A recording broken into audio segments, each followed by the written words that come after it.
Hoy vamos a ver uno de los temas tal vez más polémicos, aún con el paso del tiempo, que es todo el proceso de revolución que tuvo China en el siglo XX y todo lo que significa en esta época la incertidumbre sobre la forma como ellos están encontrando un rumbo en la historia.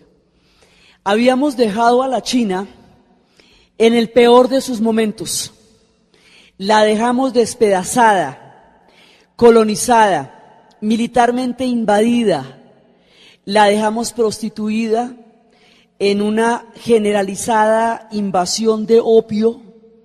Habíamos hablado cómo los ingleses cultivaron el opio en la India, lo metieron de contrabando a la China, y cuando la China prohibió el opio, la atacaron, lo que era pelea de toche con guayaba, porque la China no podía con su alma, y la obligaron a abrir los puertos y le quitaron a Hong Kong. Y después, esas son las dos guerras del opio, que las dos guerras pues obviamente las gana Inglaterra, porque esto es una cosa como de Estados Unidos con Bolivia, lo que era invadir en ese momento a China, eso no tenía chiste. Entonces Inglaterra era la dueña del siglo XIX.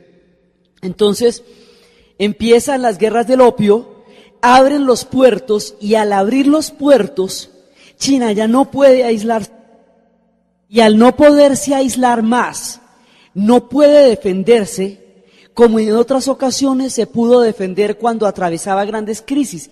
China ha atravesado grandes cataclismos a lo largo de su inmensa historia, pero siempre había podido, de una u otra manera, encontrar un rumbo. Cambiaban las dinastías, volvían a aparecer otras condiciones, pero en el momento China entra en la grave crisis, en el momento más peligroso, porque es el momento en que Inglaterra desarrolla un colonialismo rapaz, en que Alemania se acaba de despertar como Estado nacional y necesita territorios en un mundo ya repartido, en que Japón tiene un proyecto de expansión y un proyecto industrial que lo tiene pillado sobre la China, porque Japón necesita toda la mano de hidrocarburos que tiene la Manchuria. Entonces, el proyecto, digamos, la base de donde va a salir la materia prima para la industrialización japonesa es en China. Y además, el problema de población tan grave que tiene Japón en ese momento, lo va a solucionar a través de una política migratoria a lo largo del mundo que va a pasar por Brasil, que va a pasar por Perú, que va a pasar por la Manchuria. De hecho, la Manchuria le soluciona a Japón una gran cantidad de problemas y le hace posible, viable, el proyecto de industrialización.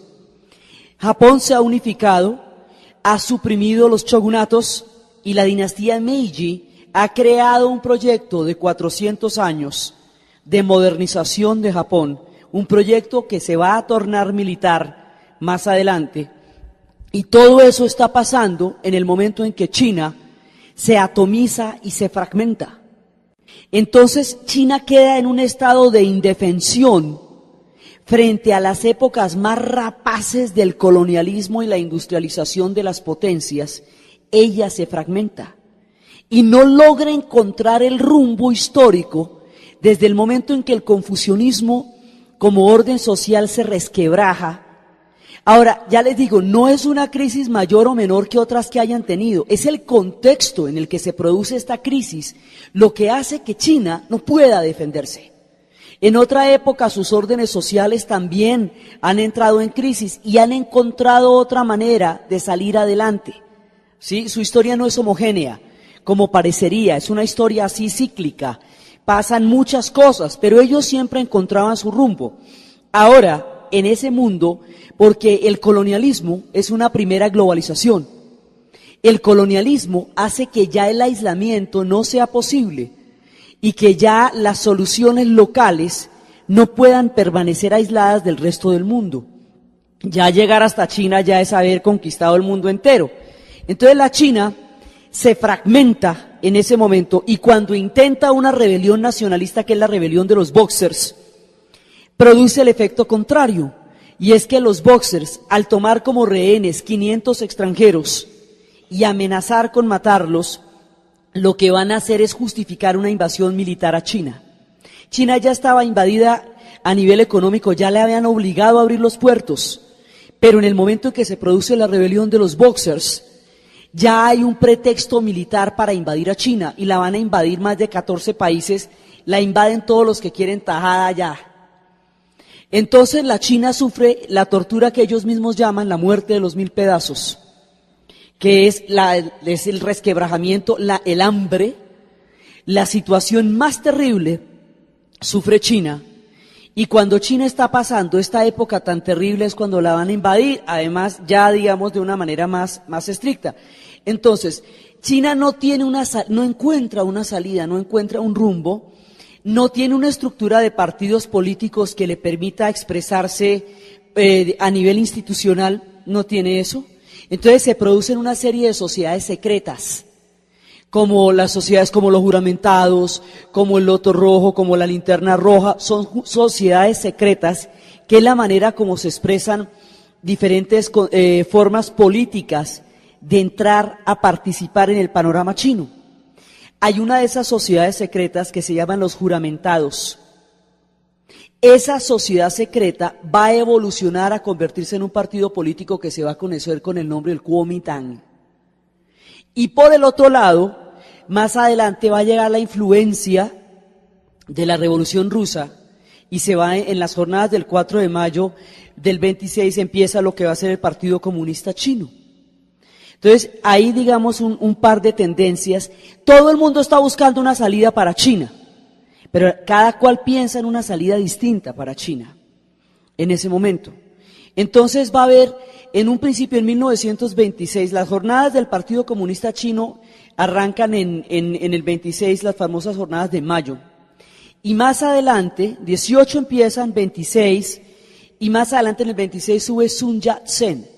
Sun Yat-sen viene por el Kuomintang, por el Partido Nacionalista. Entonces, ahí en ese momento China se va a encontrar con una gran encrucijada.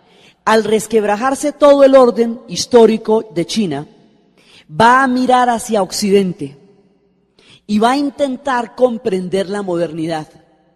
La modernidad en Occidente se expresa o a través de todo el sistema institucional parlamentario que recorrió Europa durante el siglo XIX y que llevó a la estructura del régimen representativo parlamentario, separación de poderes, órganos de control los unos con los otros, todo lo que se conoce como los estados modernos.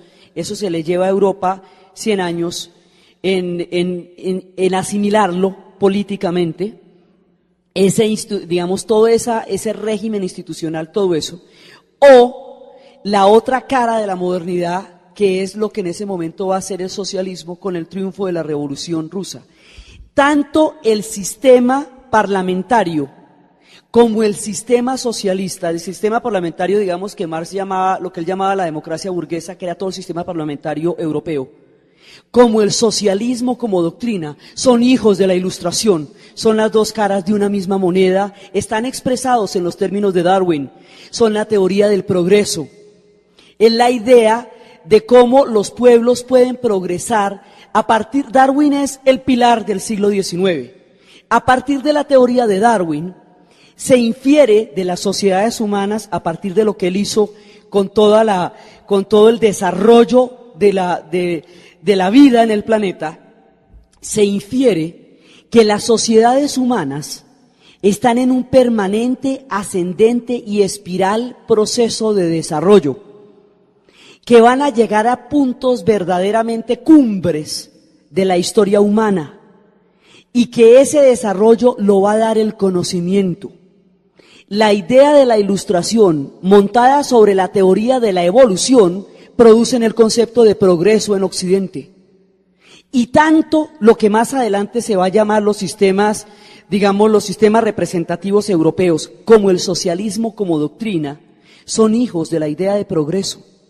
Son doctrinas del siglo XIX.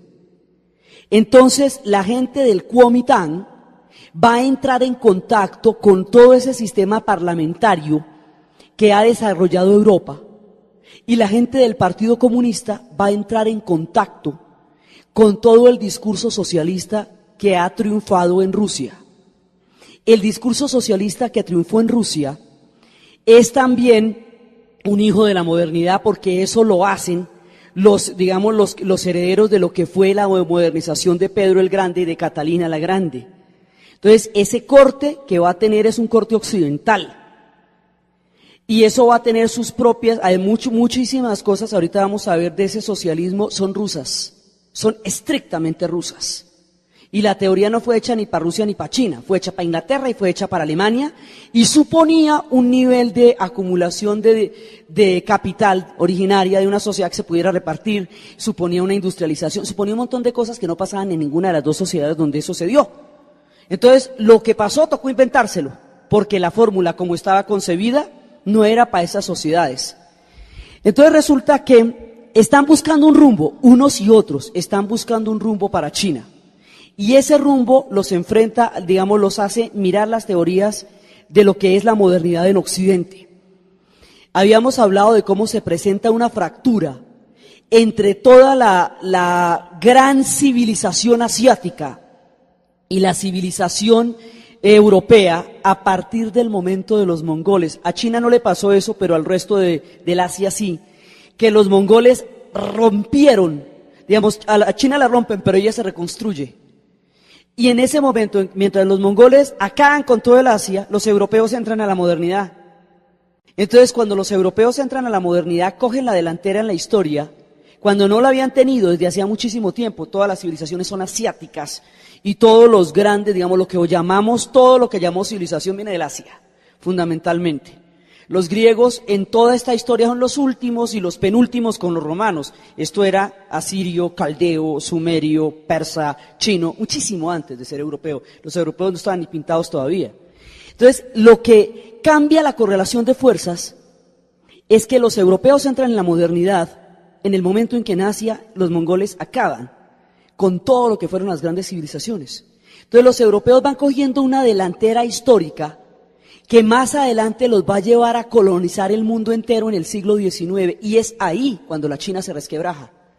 Entonces queda en una desventaja histórica muy grande, habiendo sido ella la que siempre estuvo más adelante que todos los demás pueblos en inventarse el mundo. La cogen frágil, en el momento más frágil, la cercan las potencias más poderosas y más agresivamente invasivas de la época.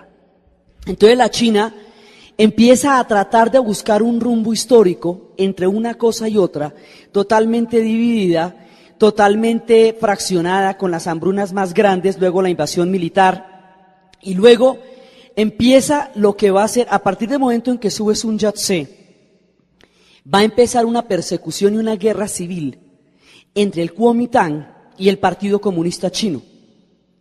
Esa guerra civil va a ser muy sangrienta, y va a durar, primero empieza una campaña de exterminio, y eso va a durar hasta el 49, que es el momento en que triunfa la Revolución China. Entonces, tenemos una fragmentación total de la China, una invasión colonialista de la China, que como habíamos dicho, el colonialismo es una tenia que se traga todo lo que usted come, pero en nombre de otro. El colonialismo llega a su apartamento, llega a su casa, le vacía la nevera, se le sienta en la sala y lo mira mal, porque además discrimina. Había clubes británicos donde decían prohibía la entrada a los perros y a los chinos en China, porque además los colonializan con una mentalidad de superioridad que era realmente ofensiva. Les cuento esto para que entiendan el odio a lo extranjero que le van a coger, ¿sí? Porque lo extranjero entra despreciando, y despreciar a los chinos es como mínimo un acto de una ignorancia, comparable a la arrogancia con que eso se ejercía. Pero los ingleses la montaron de que ellos eran la nación. Los europeos van a tener un discurso en el cual ellos se consideran que ellos son la civilización del planeta, y toda forma cultural que no esté escrita en los términos cartesianos, en los términos de la modernidad, en los términos de la ilustración y de la ciencia, como es entendida en Occidente, es barbarie. Es decir, la cultura se divide en la civilización que son ellos y el resto que es monte. Y eso se les demora hasta los 60 para poder revalorar eso. Con la descolonización es que se va a revalorar eso y más o menos, sí, eso todavía no queda muy claro. Entonces, la desprecian, la prostituyen, la dominan, la invaden y China se despedaza en una época terrible, son 60 años, más o menos digamos cada vez más duros, en donde está despedazada, está invadida, está resquebrajada, tiene una guerra civil entre el Kuomintang y el Partido Comunista y después va a tener la invasión japonesa. O sea, la oscuridad de la historia la vive China en los primeros 40 años del siglo XX, la oscuridad, en lo que en el Chin llaman el oscurecimiento de la luz. Entonces, ellos hay un momento gravísimo, todo que esta historia se va complicando cada vez más. Y en el 36, los japoneses hace rato que están metidos ahí, con lo de la Manchuria, ya han utilizado a Puyi como emperador de Manchukuo. Puyi, habíamos hablado que Puyi, el último emperador, era el señor de los 10.000 años. Y a él lo habían criado como emperador, y si él no era emperador, no era nada. Además, a uno lo han creado con la idea de que es el señor de los 10.000 años, y 200 eunucos se agachan cada vez que el tipo va al baño. O sea, la proporción que ese man puede tener de la vida, uno no se la imagina, ¿ve? Y de pronto nada, se acabaron las dinastías que llevaban 5.000 años. ¿Cómo va a creer a usted que justo a usted le toque eso? El tipo no entiende el mundo, se crió en la ciudad prohibida, aislado de todos.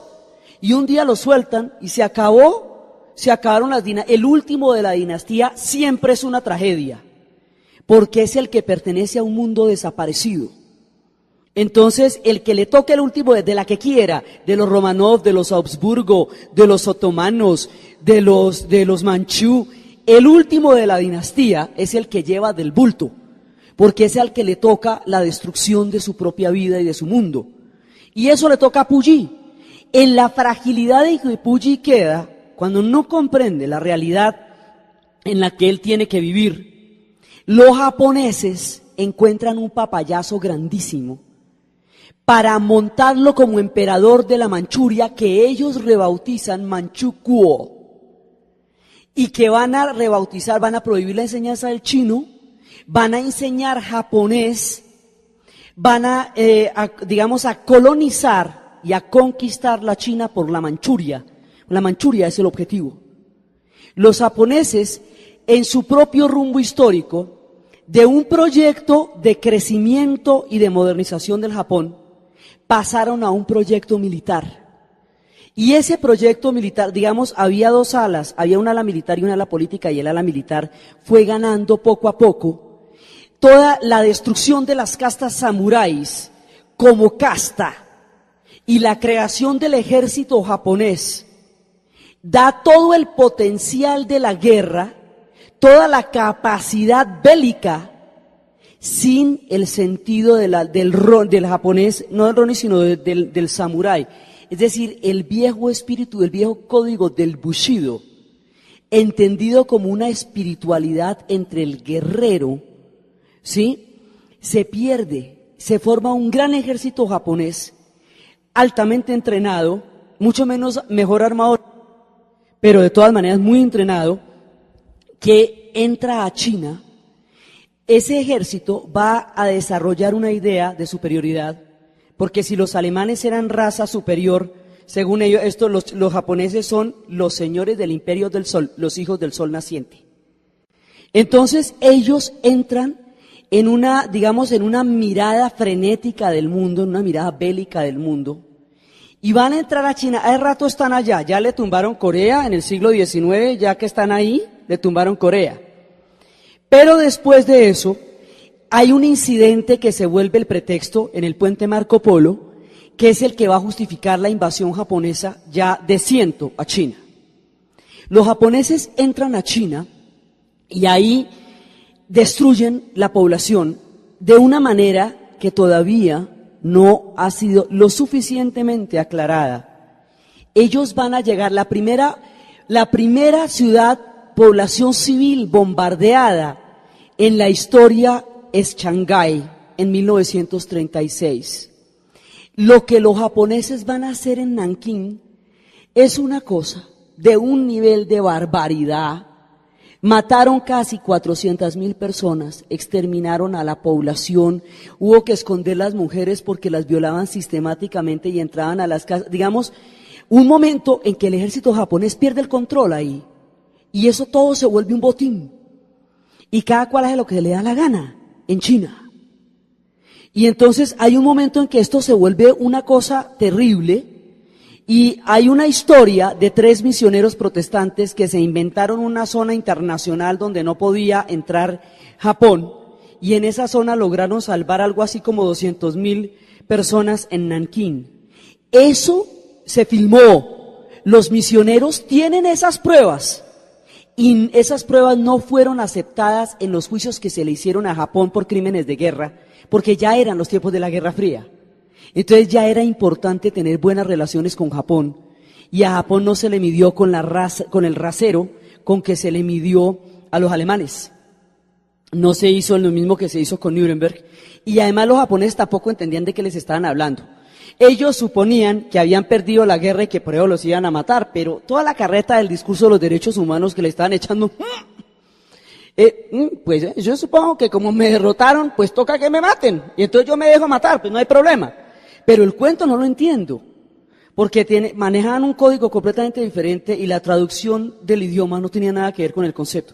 El caso es que los japoneses arrasan China de una manera tal que China hoy día todavía exige que Japón se disculpe para poder tener negocios con ellos, porque la misma casa que destruyó China sigue hoy en el poder, mandan los Meiji todavía, que no es el caso de Alemania.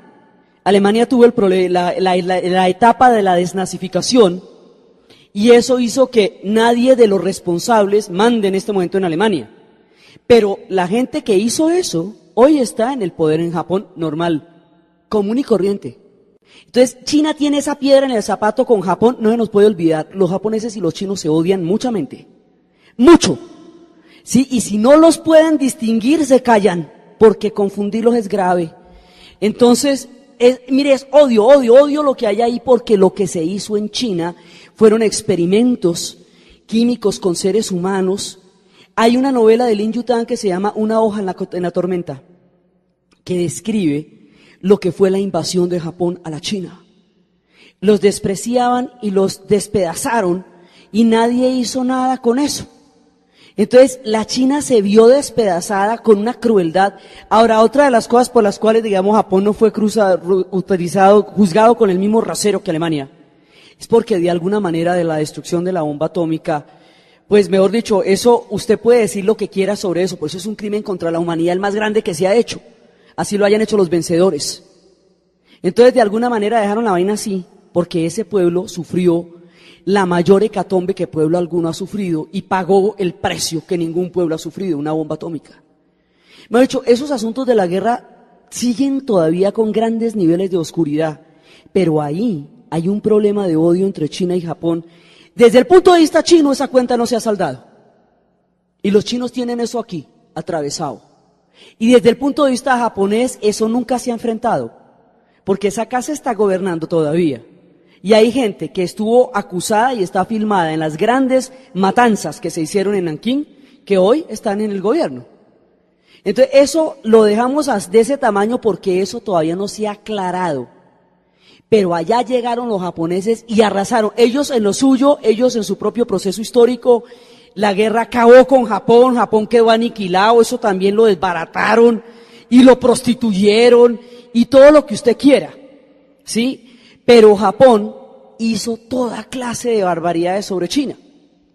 Frente a la invasión japonesa, la actitud del Kuomintang fue muchas veces ambigua, porque la enemistad del Kuomintang con el Partido Comunista se consideraba primordial. Ellos decían que los japoneses eran una enfermedad de la piel, pero que el comunismo era una enfermedad del alma. Entonces eso hacía que a ratos hicieran concesiones con Japón, y a ratos estuvieran en contra de Japón. Eso hace que ante la población china, eso se vea muy mal, mientras que el Partido Comunista siempre fue totalmente antijaponés y nunca tuvo ambigüedades con respecto a eso. Entonces, y además, como la guerra de Occidente era con Japón, a Occidente le interesaba mucho más apoyar en un momento dado las tropas que abiertamente estaban luchando contra Japón, en un momento dado. Entonces se les junta la guerra civil y se les junta la invasión japonesa y les cae la Segunda Guerra Mundial encima sin comerlo ni beberlo, porque los chinos como que tenían que ver con esto. Pero a ellos les toca el grueso de la invasión japonesa. Y Japón tiene un proyecto de expansión en el Asia. Japón considera que ellos son el papel civilizador en el Asia, como Alemania considera que es el papel civilizador en Europa. Y por dos ideas muy distintas de la vida, terminan desarrollando proyectos idénticos, muy similares, y el eje no tiene nada de casual. La alianza entre Japón y Alemania es esencial, porque tiene un proyecto histórico muy compatible, y además no se cascan los unos con otros porque están en lugares muy distintos.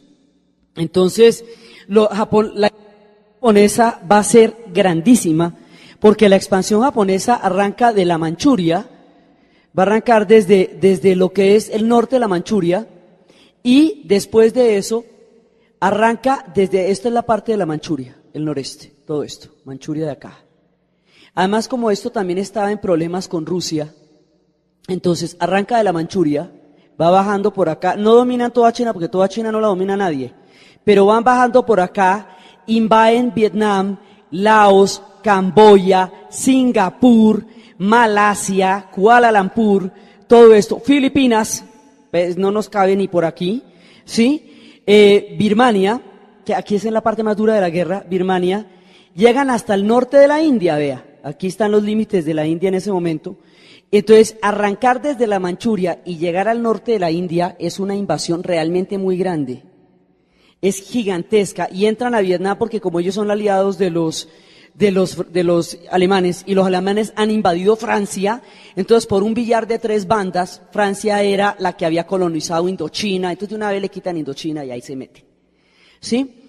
En la mira de todo el plan de expansión japonesa, la China es el centro de esto, del proyecto de expansión de Japón, la China es el centro. Y la China va a pagar con su sangre todo eso. Por eso en el último emperador Puyi decía que él era culpable de todo lo que hubiera pasado por cuenta de la invasión japonesa, porque él la hizo posible. Entonces, aunque no tuviera conocimiento directo de las acciones realizadas por cuenta de las tropas japonesas, era responsable en la medida en que lo había tolerado y lo había hecho posible. La que sabía de qué se trataba toda la trampa era la mujer de Puyi, porque esa mujer es Han y él es manchú. Ella es Han, ella sabe lo que pasa porque ella es Han. Sí, Han es la raza china que viene a partir de la dinastía, pero el hombre es manchú, y la dinastía manchú no es estrictamente china, es una dinastía que viene de la Manchuria, por eso es que lo montan de emperador en Manchukuo, y que gobernó los últimos de 1666 hasta 1911. Entonces, pero los manchú tienen una visión de la China distinta, porque ellos no son de la China esencial, no son Han. Ella sí, pero no le creen. Ella muere loca, sabiendo todo lo que va a pasar y sin poder hacer absolutamente nada. Entonces, entra toda la invasión japonesa. Ahora, desde el punto de vista de lo que hizo posible la Revolución China, son cosas absolutamente increíbles. Imagínese usted que los alemanes empiecen a hacer experimentos con agua pesada, que los norteamericanos compren esa parte del secreto y desarrollen la suya propia, que se la lleven para los Estados Unidos, que ensayen en el Álamo, que el experimento triunfe, que tomen la decisión a partir de las batallas de Okinawa y Iwo Jima de lanzar una bomba atómica para que se rinda Japón en 8 días en lugar de en 6 meses, porque la batalla de Okinawa es la única batalla donde los norteamericanos han muerto 1-1. Ellos de a 20-1 sí, pero 1-1 no.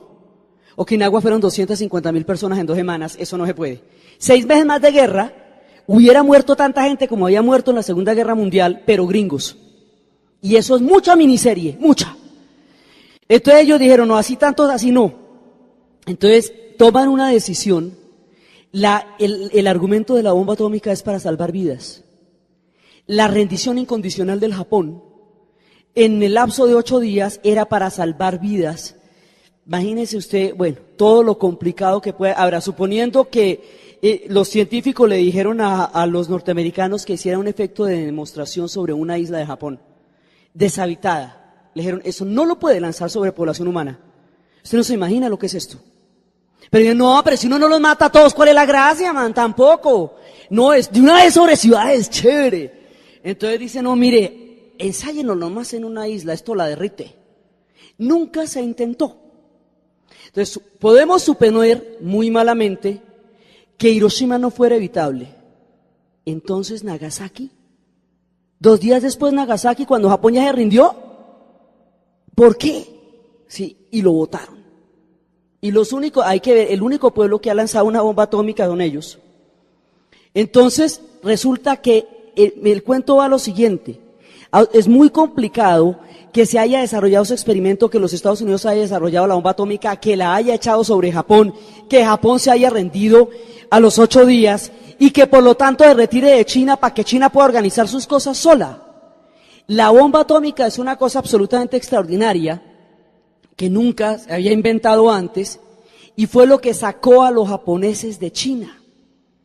Militarmente hablando, esto no era posible, porque el predominio japonés era muy grande y los otros en una guerra civil, peleando contra Japón, no hubieran podido derrotarlo yo no sé en cuántas generaciones. Entonces, es todo esto lo que hace que Japón salga del escenario y entonces a lo que vinimos, ¿sí? Lo que era la lucha entre el Partido Comunista y el Kuomintang. Pero sin Japón, porque es que con Japón muy tenaz, todo el tiempo, y los otros divididos, fragmentados, invadidos, todo eso no se puede organizar esto. Se necesita que en ese momento Eisenhower esté organizando el mundo de la posguerra, lo suficientemente ocupado con el futuro de Europa como para que no le pare bolas a China, porque donde la estén mirando no dejan que triunfe una revolución.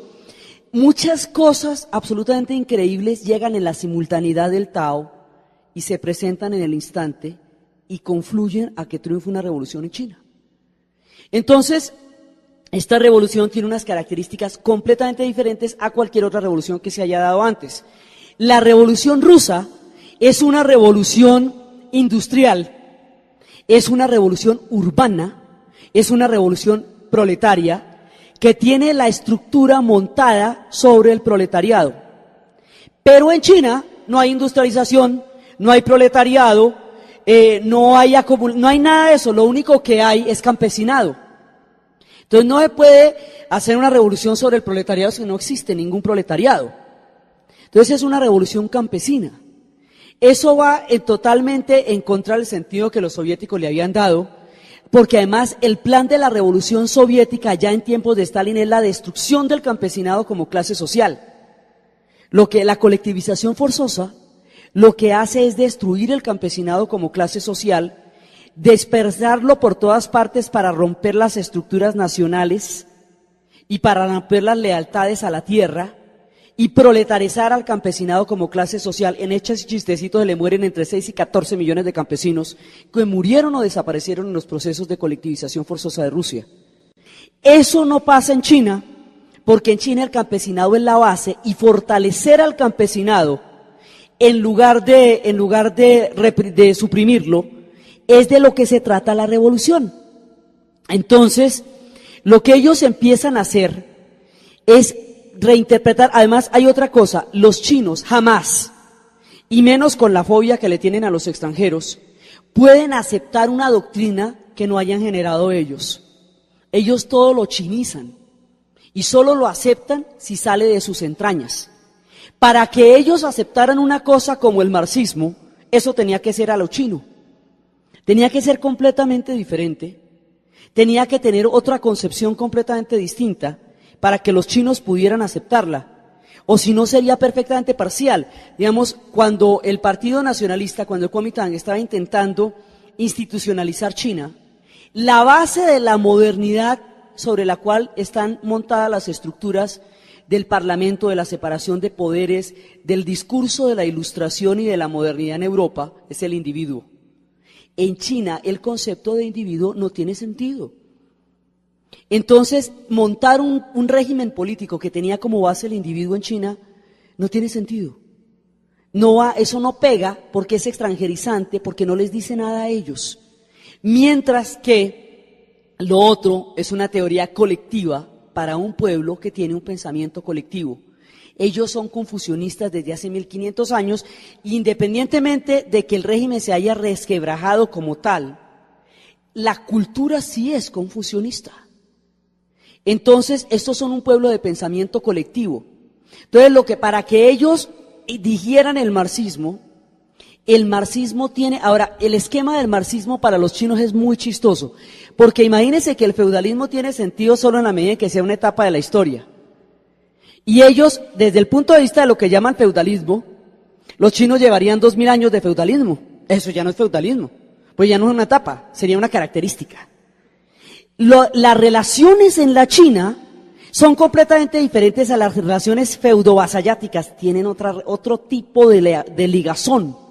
Entonces, utilizando las mismas categorías de Occidente, ellos decían otra cosa completamente diferente.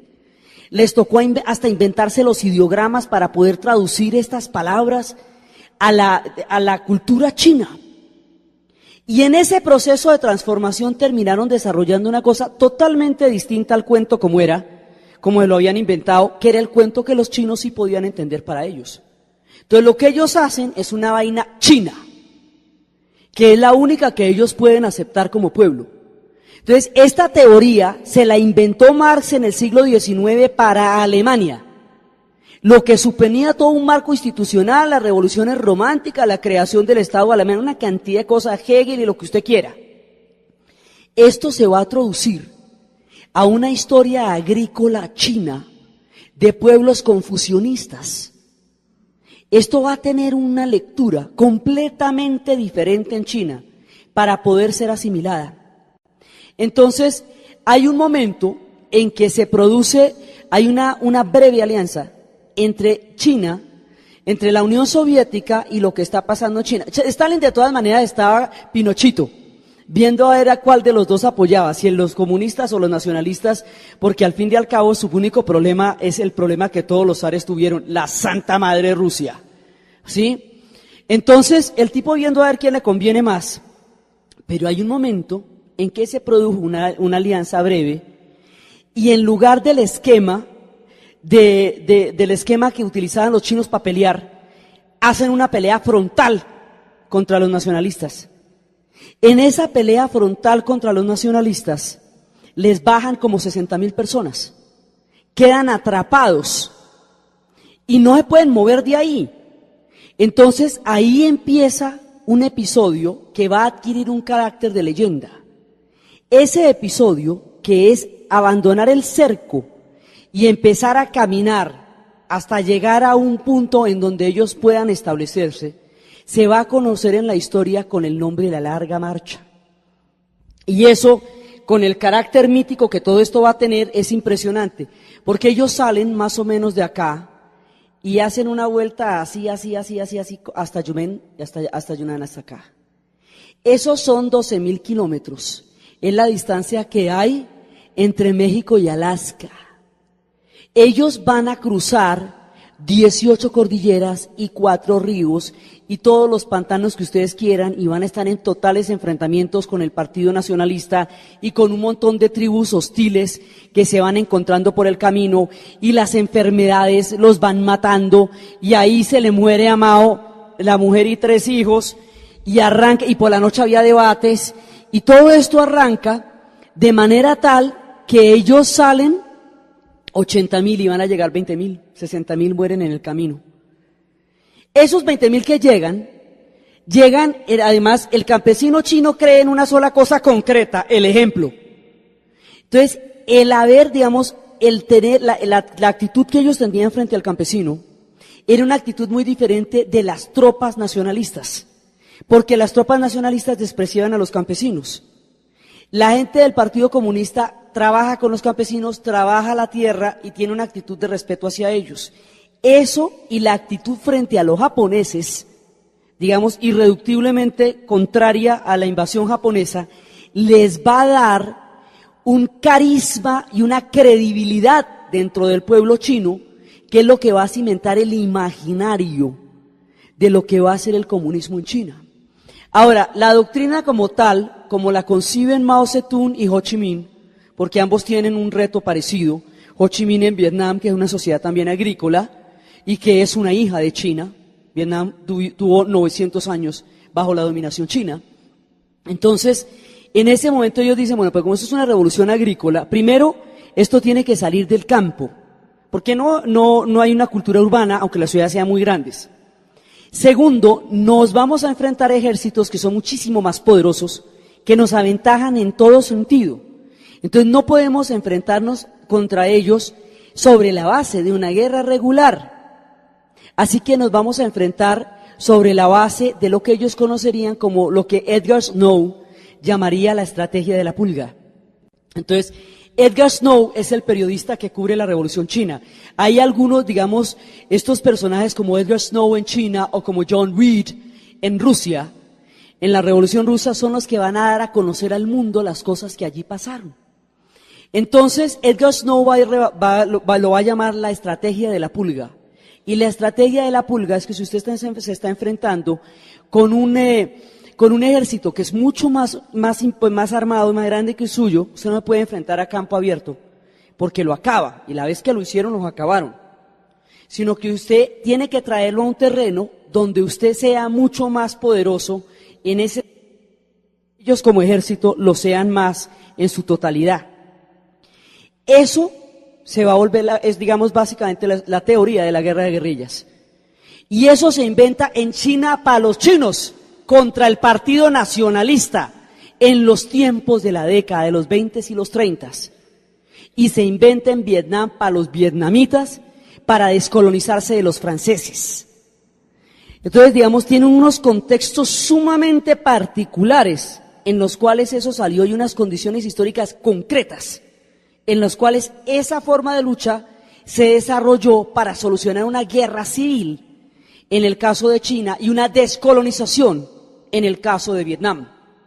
Entonces, esta estrategia de la pulga alrededor de los campos de China digamos, esto en el 34 ellos ya han adquirido el aval histórico del pueblo chino, pero el triunfo final se va a dar en el 49, es decir, 4 años después de terminada la Segunda Guerra Mundial, 4 años después de la bomba atómica, y sin la destrucción de Japón, quién sabe cuál hubiera sido el resultado final de esto, porque Japón no estaba ni tibio para rendirse en el momento en que la bomba atómica cayó. Los ejércitos en China estaban intactos. La guerra durísima había sido en Birmania y había sido en las islas, en Okinawa, pero las tropas de la Manchuria estaban todavía muy poderosas, eran muy poderosas en este momento. Entonces, los chinos desarrollan su revolución y finalmente se resuelve la pelea entre el Kuomintang y el Partido Comunista con el triunfo de la Revolución China. Cuando China entra a la revolución, en ese momento Europa está ocupadísima, Eisenhower está organizando el mundo de la posguerra, está armándose la Guerra Fría. Digamos, están pasando cosas en Europa que hacen que nadie le pare bolas a China, y China resuelve lo suyo, como ella lo sabe resolver entre ellos. Entonces, en el momento en que la revolución china triunfa, ahí hay una dualidad porque Chiang Kai-shek, Sun Yat-sen es reemplazado por Chiang Kai-shek. Chiang Kai-shek va a gobernar de ahí en adelante. Sun Yat-sen es un personaje muchísimo más purista en términos del nacionalismo chino. Chiang Kai-shek es un personaje mucho más proclive a los extranjeros y tiene una mujer extranjera y bueno, toda una relación con Occidente. Entonces, Chiang Kai-shek, por esa relación que tiene con Occidente, va a quedar en la isla de Taiwán. Y a esa chinita la vamos a llamar Taiwán, Capitán Taipei, esa es la China nacionalista. Y esta chinota es la China comunista. Entonces, en ese momento, aquí queda Taiwán y esto tiene otra historia diferente, porque ahí va a ser la China de Chiang Kai-shek y esta va a ser la China nacionalista y esta China va a estar totalmente vinculada a Occidente, mientras que aquí va a tener lugar una revolución. Y esa es otra historia diferente. Entonces, en el momento en que se crea la ONU, Occidente va a reconocer a la chinita chiquita de Taiwán y va a desconocer a la chinota enorme de la China comunista de Mao. Entonces, se crea, en el momento en que se crea la ONU tiene una trampilla que es el Consejo de Seguridad, porque el Consejo de Seguridad es el que tiene el derecho al veto. Entonces, todos podemos de acuerdo en algo, pero veta a los del Consejo de Seguridad y mire. Entonces, el Consejo de Seguridad tiene 15 miembros móviles, pero básicamente tiene 5 miembros permanentes, que son los que deciden. Y esos 5 miembros permanentes, pues son de lo más sorprendentes, son los Estados Unidos, la Unión Soviética, Francia, Gran Bretaña y China. Y era la chinita chiquitinchis, porque necesitaban fortalecer esa chinita chiquitinchis para poder debilitar a la otra chinota grandota. Y eso va a ser así hasta 1971, cuando Nixon irá a la China tratando de resolver el lío del Vietnam, y entonces cambian los términos, la chinita chiquita sale del Consejo de Seguridad y se sienta la China grande, la China comunista. ¿Sí? Pero esa chinita chiquita va a ser muy importante porque siempre va a ser en la punta de lanza contra la China comunista, en el momento en que el mundo adquiere la bipolaridad. Entonces va a ser muy importante durante mucho tiempo, y ahora, como ya no le importa a nadie, se la van a tragar. Esa tiene los días contados, porque ya geopolíticamente hablando no hay problema. Eso ya vamos a ver cuando China dice a la hora del 11 de septiembre en Afganistán: apoyamos los bombardeos como una sola China. Y en una sola frase, ¡ran!, la borraron del mapa. Y todo el mundo dijo, pues bueno, o sea, eso está ahí a tiro de pedrada. Entonces, resulta que lo que va a pasar con la primera parte de la Revolución China es una cosa muy importante, porque es la reconstrucción del orden social e histórico que se había resquebrajado desde la época en que el confucianismo entró en crisis. Entonces, hay una mística. No se puede imaginar una revolución sin las pasiones. No se pueden entender estos procesos históricos sin el concepto de utopía. El siglo XIX arroja una fe muy grande en el progreso. Hace sentir que es una espiral de la historia el que va a llevar a sociedades mejores. El escepticismo con que hoy recibimos el mundo no puede imaginar el fervor con que la primera década, la primera mitad del siglo XX abrazó la idea de las utopías. O sea, porque es diferente vivir en el mundo en que todos estos procesos o se hundieron o se transformaron, a vivir en el mundo en que estos procesos triunfaron. Es una perspectiva totalmente diferente. Y sin el elemento pasional es muy difícil de entenderlo, y por el elemento pasional también es difícil de entenderlo, porque esto está rodeado de una carga afectiva tan brava que casi era muy difícil tratar de ver lo que pasaba ahí, precisamente por la misma fuerza de las utopías. Entonces, la primera parte de la Revolución China va a ser de un fervor y de una, digamos, de un frenesí, la cosa más impresionante, y a cada uno le van a dar una cosa que daba el confucianismo. Es muy paradójico, porque la doctrina china de la revolución va a ser furiosamente antirreligiosa, va a abolir todas las religiones, va a desconocer todos los discursos religiosos, pero va a hacer lo mismo que hacía el confucianismo, en el sentido de darle a todo el mundo un lugar en el mundo, unas reglas del juego, un sentido de la vida, que era lo que daba el confucianismo. Lo que pasa es que sobre una base aparentemente no jerárquica. Y digo aparentemente no jerárquica porque de todas maneras el Partido Comunista desarrolla su propia jerarquía. Pero ese nivel de jerarquía es tan supremamente complejo que desarrolló el confucianismo. Esto es distinto ahora. Entonces, le vuelve a dar a cada chino lo que cada chino busca: un lugar en el mundo, unas reglas del juego. Y empieza a ocupar a todo el mundo. Tiene un tamaño de población descomunal. Entonces, el proceso de la Revolución China no necesita la máquina, porque tiene una mano de población que puede darse el lujo de movilizar 1 millón de personas para tratar de enfrentar una inundación del Yangtze, porque tiene 1 millón de personas para eso. y lo que necesita es darle trabajo a todo el mundo. Entonces, erradica el opio, y acaba con el vicio del opio, matando a los viciosos. Sí, esa parte nunca la aclaran.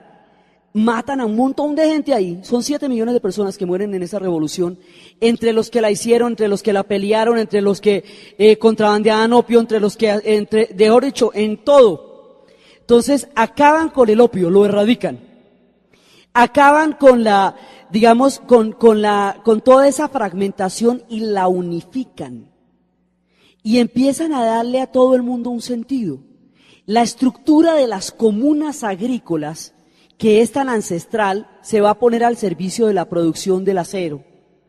Y lo que se va a hacer es utilizar una cantidad de elementos de la cultura china para desarrollar la revolución. Entonces, una revolución china desde el punto de vista chino. O sea, ahí no hay elementos que no sean ancestrales en la cultura china, y por esa razón se puede hacer ese sincretismo entre la China ancestral y el tipo de comunismo que llegó a la Revolución China.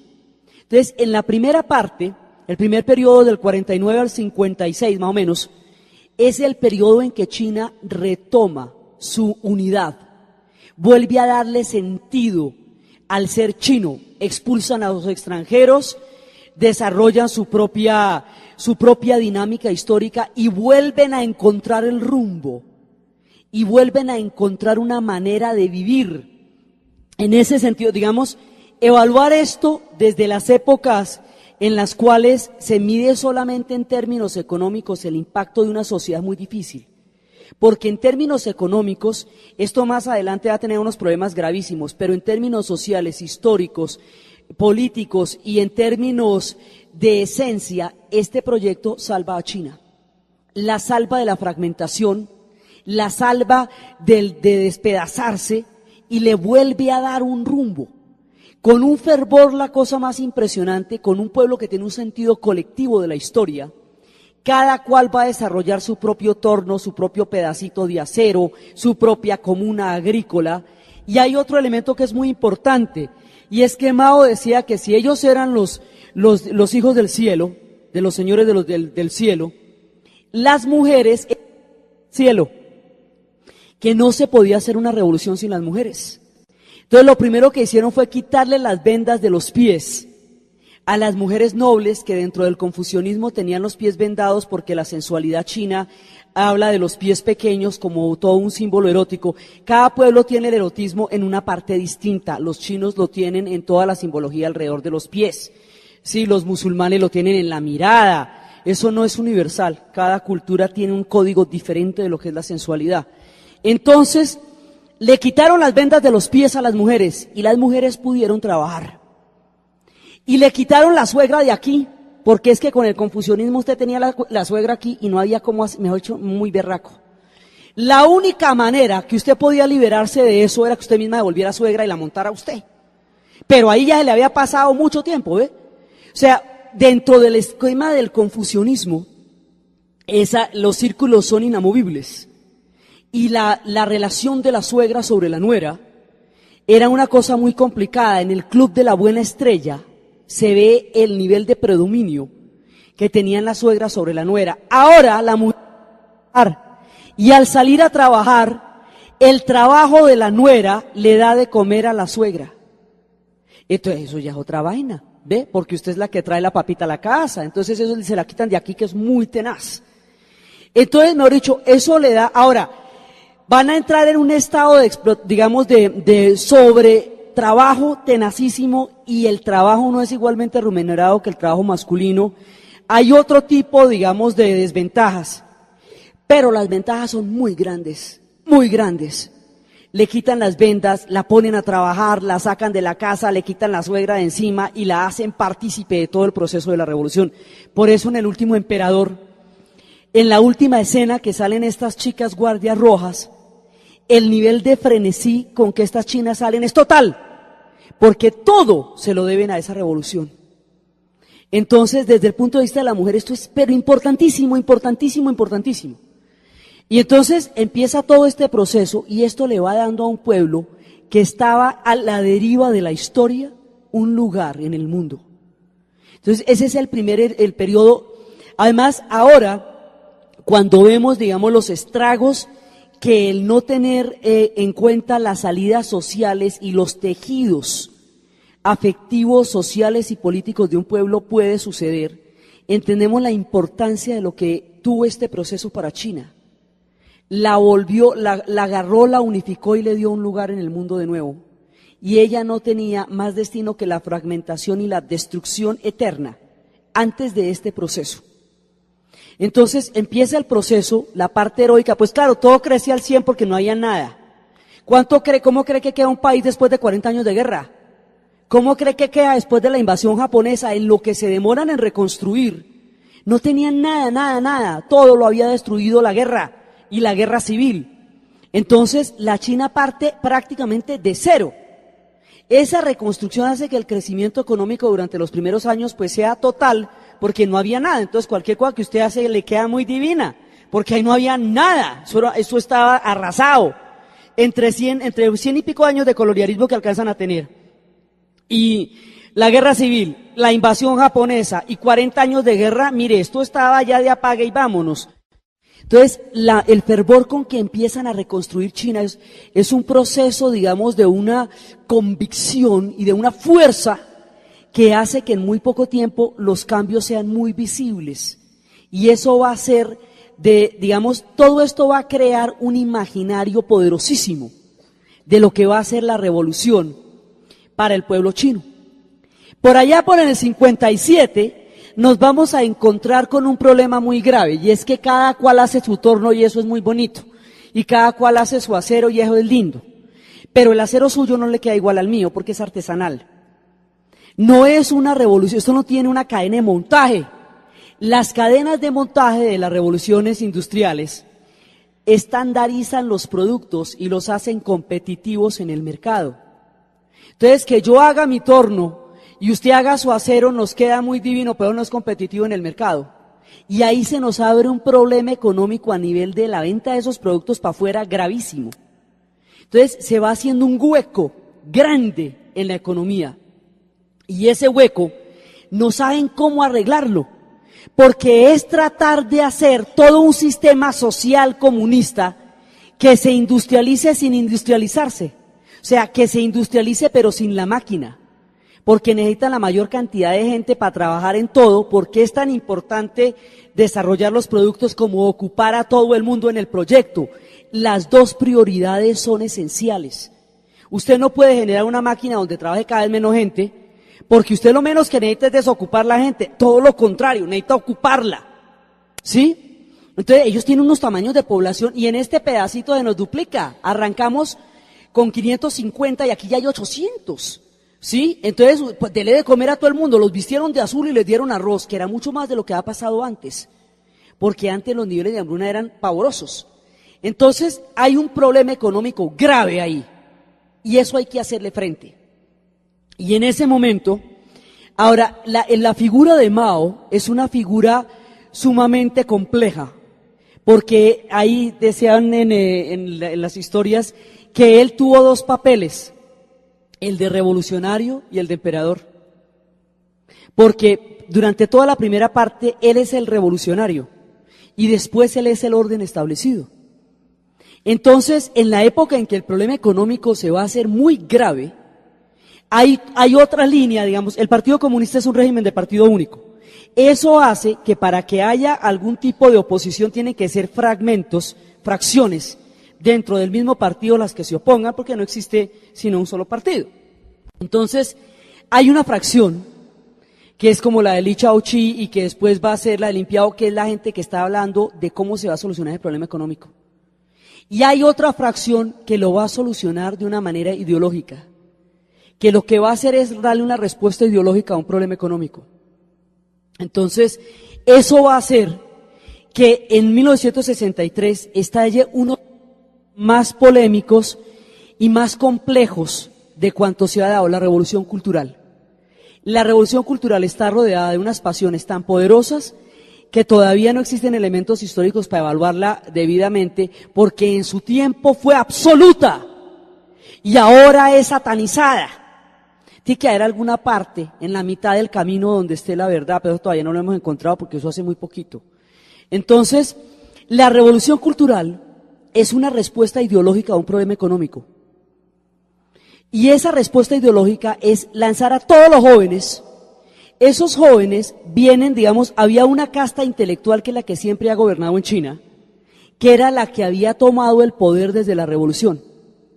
Esa casta intelectual va a ser depurada por una nueva cantidad de pelaos, que es cuando en ese momento dicen que surjan 100 escuelas y empiezan a sacar a los estudiantes universitarios a la calle con un fervor y con una radicalidad enloquecedora, y empieza, digamos, un discurso antiintelectual. Se considera que la intelectualidad es un factor, digamos, de atraso, un factor de contrarrevolucionario, un factor que entorpece la revisión de una revolución, y empiezan a despreciar a los intelectuales y empiezan a despreciar a los viejos dirigentes que hicieron la revolución, y esta juventud sale frenética, con muy poca preparación, pero con un fanatismo impresionante, y estos van a ser los guardias rojos, y estos son los que tienen el libro rojo de Mao, y esto es una locura, y empiezan todos los procesos de depuración, la purga, porque las revoluciones tienen un proceso que por eso dicen que las revoluciones son como Cronos, que devora a sus propios hijos. Todavía no se ha encontrado el chiste para una revolución que no se devore a sí misma en alguna parte del proceso. Entonces, empiezan estos guardias rojos y salen a depurar, y el nivel de depuración va a llegar a unos puntos gravísimos. Hay una película que se llama Adiós a mi concubina, que esa es de pañuelo porque es triste, como ella, pero seriamente triste. Y al final, alguien entrega a su más querido, a una mujer que ha adorado a un tipo, él la entrega. Entonces, el director de esa película fue un guardia rojo en su momento y entregó a su propio padre por contrarrevolucionario, por lo que en ese momento llamaban ser contrarrevolucionario. El tipo jamás se perdonó eso a sí mismo. Hizo esa película como una manera de expiar lo que él después con los años consideró una cosa imperdonable para él, que era haber entregado a su propio padre. Eso es Adiós a mi concubina. Entonces, aquí se producen unos procesos y empiezan los dacibaos y una sobreideologización de lo que va a ser el proceso chino, y hay un momento en que esto se para todo y quedan 10 años parados discutiendo, y mientras tanto se cierran las universidades, luego los niveles culturales bajan. Isaiah Berlin dice que la ideología sustituye al conocimiento, porque genera una serie de postulados tan generales que ahí cabe cualquier interpretación de la realidad, y en un momento dado piensa por usted. Entonces, cuando una sociedad se sobreideologiza, pierde la perspectiva del conocimiento, que fue lo que pasó durante la Revolución Cultural y que fue lo que pasó también durante los tiempos del fascismo y el nazismo, cuando se enseñaba una doctrina solo como doctrina, sin el conocimiento detrás. Entonces, aquí hay 10 años de un proceso de sobreideologización, en donde en los niveles culturales se bajan cantidades porque la gente no está estudiando, está debatiendo, y está sobre el círculo de los dacibaos y todo eso, hasta que la paran. Se considera que eso duró hasta la muerte de Mao, pero básicamente dura en términos prácticos desde el 69 desde el 63 hasta el 69 es lo fino, digamos lo duro de la revolución cultural. Su influencia va hasta el 76.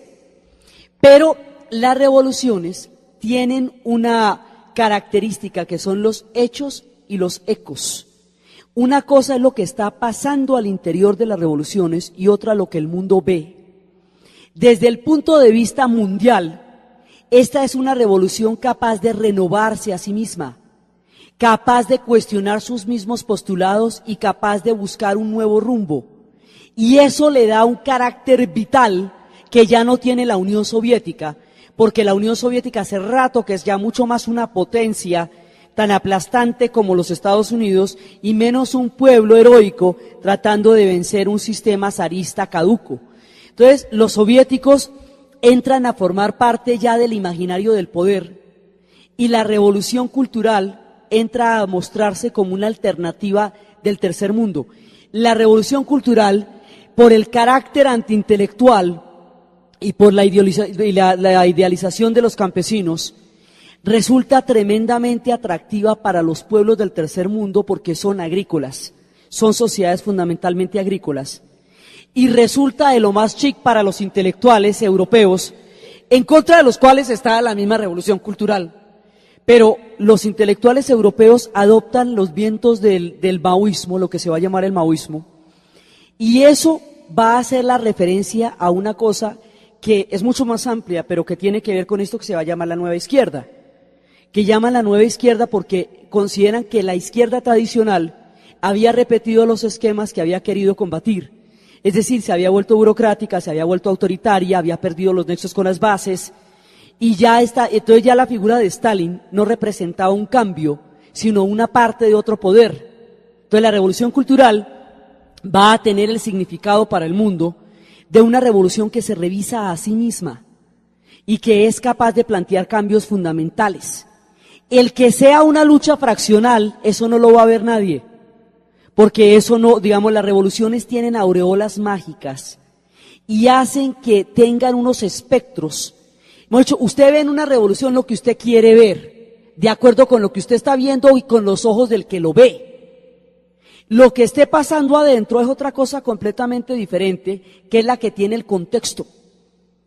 Entonces esta revolución va a generar una mística mundial muy grande y se va a enfrentar, porque además hay una disputa entre los chinos y los soviéticos. La disputa es ideológica, entonces la revolución china dice que lo que pasa es que los soviéticos son el social imperialismo, que son socialistas de palabra, imperialistas de hecho, que son el nuevo imperialismo, que los Estados Unidos es una potencia en decadencia, mientras que los otros son imperialistas. Pero el asunto es que tienen una frontera gigantesca en común, en donde ambos quieren mandar. Y ahí hay petróleo y un montón de dichas de estas. En realidad la disputa es un problema de territorio. Pero como son los dos, la China y la Rusia, pues ellos no podían ni tomarse un vaso de agua sin que eso tuviera un carácter ideológico. Entonces lanzan proyectan una división política profunda entre los dos. En realidad es un problema de poder sobre la frontera, una frontera enorme que tienen los dos, ¿sí? Y que ambas son potencias. Pero se va a proyectar como un problema de quién tiene la verdad sobre lo que es el socialismo. Y en eso se van por lo menos 40 años del siglo XX.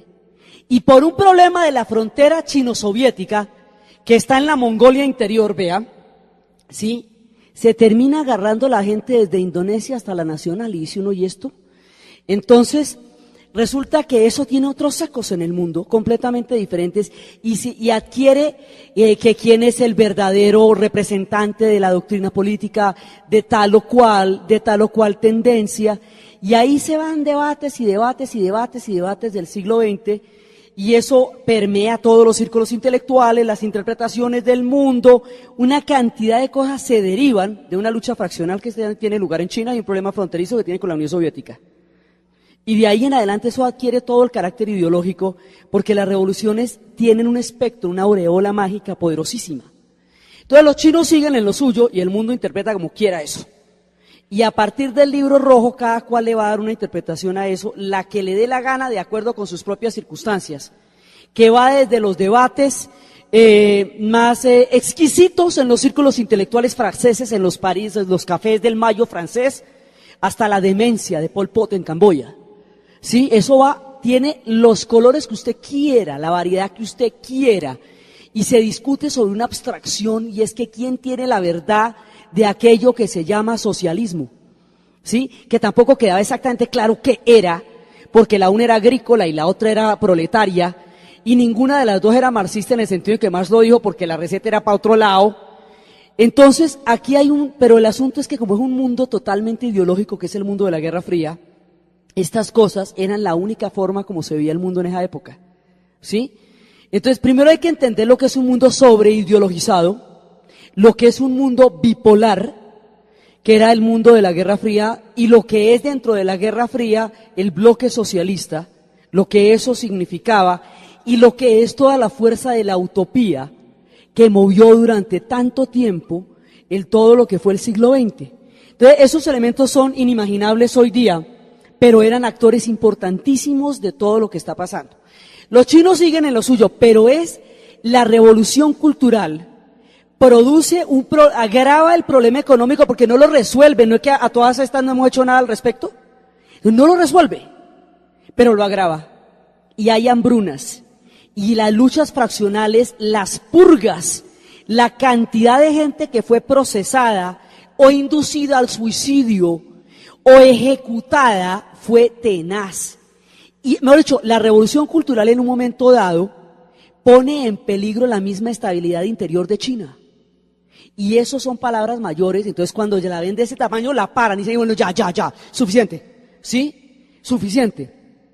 Y es, digamos, el tamaño del frenesí que produce la revolución cultural, lo que va a explicar, no a justificar, no hablamos de juicios de valor, a explicar el porqué de Tiananmen. Entonces es ahí, o sea, uno no puede entender lo de Tiananmen si no mira el espectro de la revolución cultural. Una de las personas que fue purgada de la revolución cultural fue Deng Xiaoping. Eso no se le va a olvidar. ¿Sí? Entonces, esto finalmente salen de la revolución cultural y luego ya va a morir Mao.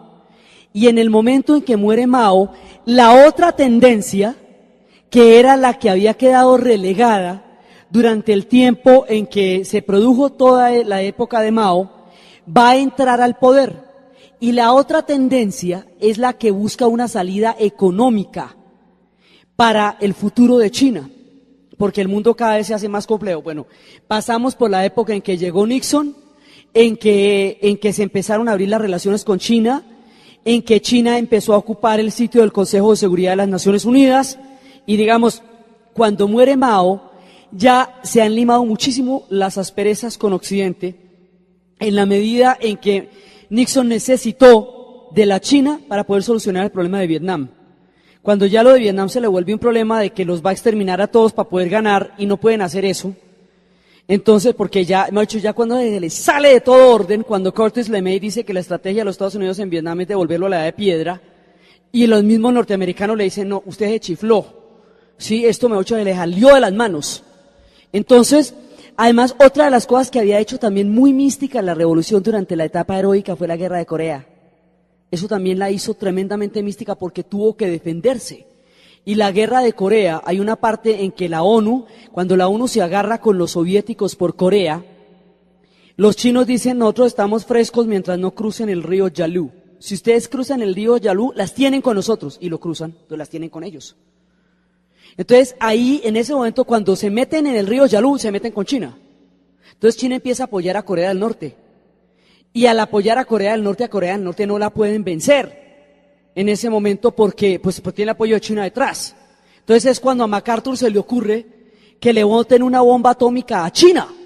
Entonces le dicen, MacArthur, te veo fatigado, tómate un tecito. Mira, te voy a explicar, la Guerra Fría es en Europa contra Rusia, ¿sabes? No es en Asia contra China, ¿me entiendes? Entonces tómate un tecito y lo relevan del mando. Sí, porque dice, te veo muy fatigado. Oye, ya te está dando por irle a botar una bomba atómica a China. No. Eso es la guerra equivocada en el lugar equivocado contra el país equivocado. Entonces, digamos, la guerra de Corea también le va a dar a la China un sentido de fervor muy grande, porque tiene que defenderse. Y después de eso viene, digamos, toda la aureola ideológica va a cubrir una etapa larguísima de la etapa de la vida china en la segunda mitad del siglo XX. Larguísimo dentro de lo que largo puede ser en China, que históricamente son 5 minutos, pero en el siglo XX va casi todo ahí, hasta la muerte de Mao. Cuando Mao muere, empieza la respuesta económica al problema que teníamos planteado desde el 50 y pico, cuando se nos hizo gravísimo el no poder industrializarse al ritmo en que se estaba industrializando el resto del mundo. Entonces, el problema social lo solucionaron, el problema histórico, el problema mítico, el problema de arraigo lo habían solucionado, pero el económico no. Entonces, por eso, y por toda la purga de la revolución cultural, es que los que quedaban de esa época es a los que van a llamar la banda de los 4. Y a ellos se les va a hacer un juicio por todas las purgas de la revolución cultural. Entonces, la tendencia que va a primar después, o sea, lo que va a hacer Zhou Enlai, deja listo a a Deng Xiaoping para que lo suceda. Digamos, lo tiene claro ahí, porque Zhou Enlai viene de la tendencia que busca una salida económica, busca una solución económica. Entonces, después de eso, Deng Xiaoping empieza la era de las modernizaciones. Entonces, lo primero dice, volver a hablar de política, sale. Ya no vamos a volver a hablar de política, porque cuando empezamos a hablar de política nos coge una chifladura que últimamente, mira, nos tuvo 10 años parados ahí. Entonces, le bajan el volumen a todo el carácter ideológico que tuvo durante la Revolución Cultural y al carácter de exportación que tuvo la ideología durante la Revolución Cultural, y le suben el volumen a la modernización económica. Ahora, ellos van despacitico, porque ellos no pueden despelotar. Entonces las modernizaciones son graduales, son focalizadas, son experimentales, son locales, en una cobertura determinada. Ellos no echan todo el país a andar a ver qué pasa, porque es muy grande y eso no se les puede despelotar. La experiencia de la Unión Soviética les aterra, porque la apertura política abrió la caja de Pandora desde el punto de vista chino. Entonces, cuando ellos, ahora, si Rusia tiene todo ese montón de nacionalidades, esta gente tiene más, ellos son muy diversos. Tantos, imagínate, entre 1.000 millones de habitantes, a ver si no habrá de todo en la vida. ¡De todo! Hay una población musulmana importante, hay de todo lo que usted quiera allá. Ellos no se pueden resquebrajar, porque si se resquebrajan, ¿cómo se vuelven a armar? Ellos vivieron en el siglo XIX y XX el dolor de lo que eso significó. Ellos no quieren volver a repetir esa experiencia jamás. Entonces, cuando ven lo que está pasando en la Unión Soviética, deciden que todo el proceso de apertura económica no va a estar acompañado de un proceso de apertura política, porque consideran que ese proceso de apertura política es el que precisamente llevó a la Unión Soviética a la desintegración. Entonces, lo suyo es una vía completamente diferente, como todo lo suyo. Lo suyo es una historia totalmente distinta, como todo lo suyo. Los fenómenos que ellos desarrollan y que ellos protagonizan son particulares de ellos y son su manera de mirar el mundo. Entonces, están en los procesos de reconversión económica y esos procesos se profundizan cada vez más. La naturaleza de esos procesos nos es todavía totalmente desconocida, porque ellos, acuérdese que ellos trabajan sobre un secreto muy grande, que es lo que en realidad sucede, lo mismo. Nosotros podemos estar viendo una cosa y allá puede estar pasando otra. Todo lo que hemos dicho hoy acá es absolutamente relativo, porque estamos en unas épocas tan supremamente complejas de valoración histórica sobre los procesos del siglo XX, que son versiones provisionales lo que vamos teniendo aquí. Sí, digamos, no existe una cosa que diga, esto pasó en la Revolución Cultural. Eso parece que pasó. Hasta ahí vamos. ¿Sí? Esto pasa con la modernización en China. Eso parece que pasa con la modernización. Y el caso es que están creciendo, pero hartísimo. ¿Sí? El caso es que están desarrollando una gran cantidad de cosas. ¿Cómo? No tenemos los detalles de eso todavía. Y es parte de su defensa. Ellos saben que ellos tienen que tener el mundo así, quieto en primera, porque cada que se les mete los desbarata. Entonces, parte de su sigilo es parte de su cobertura y de su estrategia para desarrollarse en la historia. Ahora, ellos están desarrollando el proyecto de la Gran China y la tienen casi a punto de Han, de como eso era en los tiempos imperiales. Entonces, pero Mauricio, la tienen así con las cosas más importantes. Entonces, lo primero fue la devolución de Hong Kong. Hong Kong durante mucho tiempo jugó un doble juego, porque a la vez que era inglés, era la ventana de ellos al mundo. Lo mismo Macao con Portugal. Entonces ahora dice, bueno, ahora todo el mundo para acá. Entonces, entregan los chinos, los ingleses Hong Kong, y ahí hay un experimento que tampoco sabemos cómo vaya a resultar, eso hace muy poquito, que es el de 2 sistemas, un país. El que Hong Kong siga manteniendo el sistema económico que tiene, pero bajo el sistema político. A ver cómo, ustedes dirán cómo se hace aquello, pero en eso están. ¿Sí? Con Macao pasa la misma cosa. Macao se la han quitado los portugueses en el siglo XVI, entonces la devuelven, pero los ciudadanos de Macao tienen todo el reconocimiento de la Unión Europea. Un ciudadano de Macao tiene pasaporte portugués, aunque sea chino. Se mantienen todos los vínculos que Macao tenía con Portugal, pero bajo China, lo que le da una puerta por Macao para Europa clara. Digamos, esto son un montón de soluciones tremendamente cautelosas, las que se están intentando ahora, para lograr los cambios necesarios sin ir a romper la estructura interior de la China. Entonces, en el momento en que los chicos de Tiananmen buscan la democratización, está cayendo el mundo socialista a pedazos. Y aquellos que están mandando, están en el poder. En el momento en que los chicos de Tiananmen salen a pedir la democratización, son aquellos que fueron purgados por los guardias rojos en tiempos de la Revolución Cultural. Y los guardias rojos en tiempos de la Revolución Cultural eran una mano de peladitos en un estado de frenesí y de fervor ciego, que entraban a darle a la consigna que fuera. Cuando decían que bombardearan cuando decían todas esas cosas, ellos lo hacían literalmente. Digamos, se jugó con el fanatismo juvenil y eso hizo gran parte del protagonismo de los excesos que tuvo la Revolución Cultural. Cuando salen los chicos a la calle, no se les mira con los ojos con que el mundo los mira. No los miran con los ojos de mayo del 68, con los fusiles, los claveles en la boca del fusil que se veían en el Mayo francés y en la primavera de Praga, ni con la imaginación al poder, ni con la idea que se hizo del movimiento juvenil de los años 60, con esa aureola romántica e idealista con que el mundo ve lo que pasó en Tiananmen. Con eso no es que los están mirando, a ellos los están mirando con ojos de revolución cultural, con ojos de desintegración, con ojos de relajarse y con ojos de pánico a lo que está pasando en la Unión Soviética. Y es desde esa mirada que les echan los tanques por encima.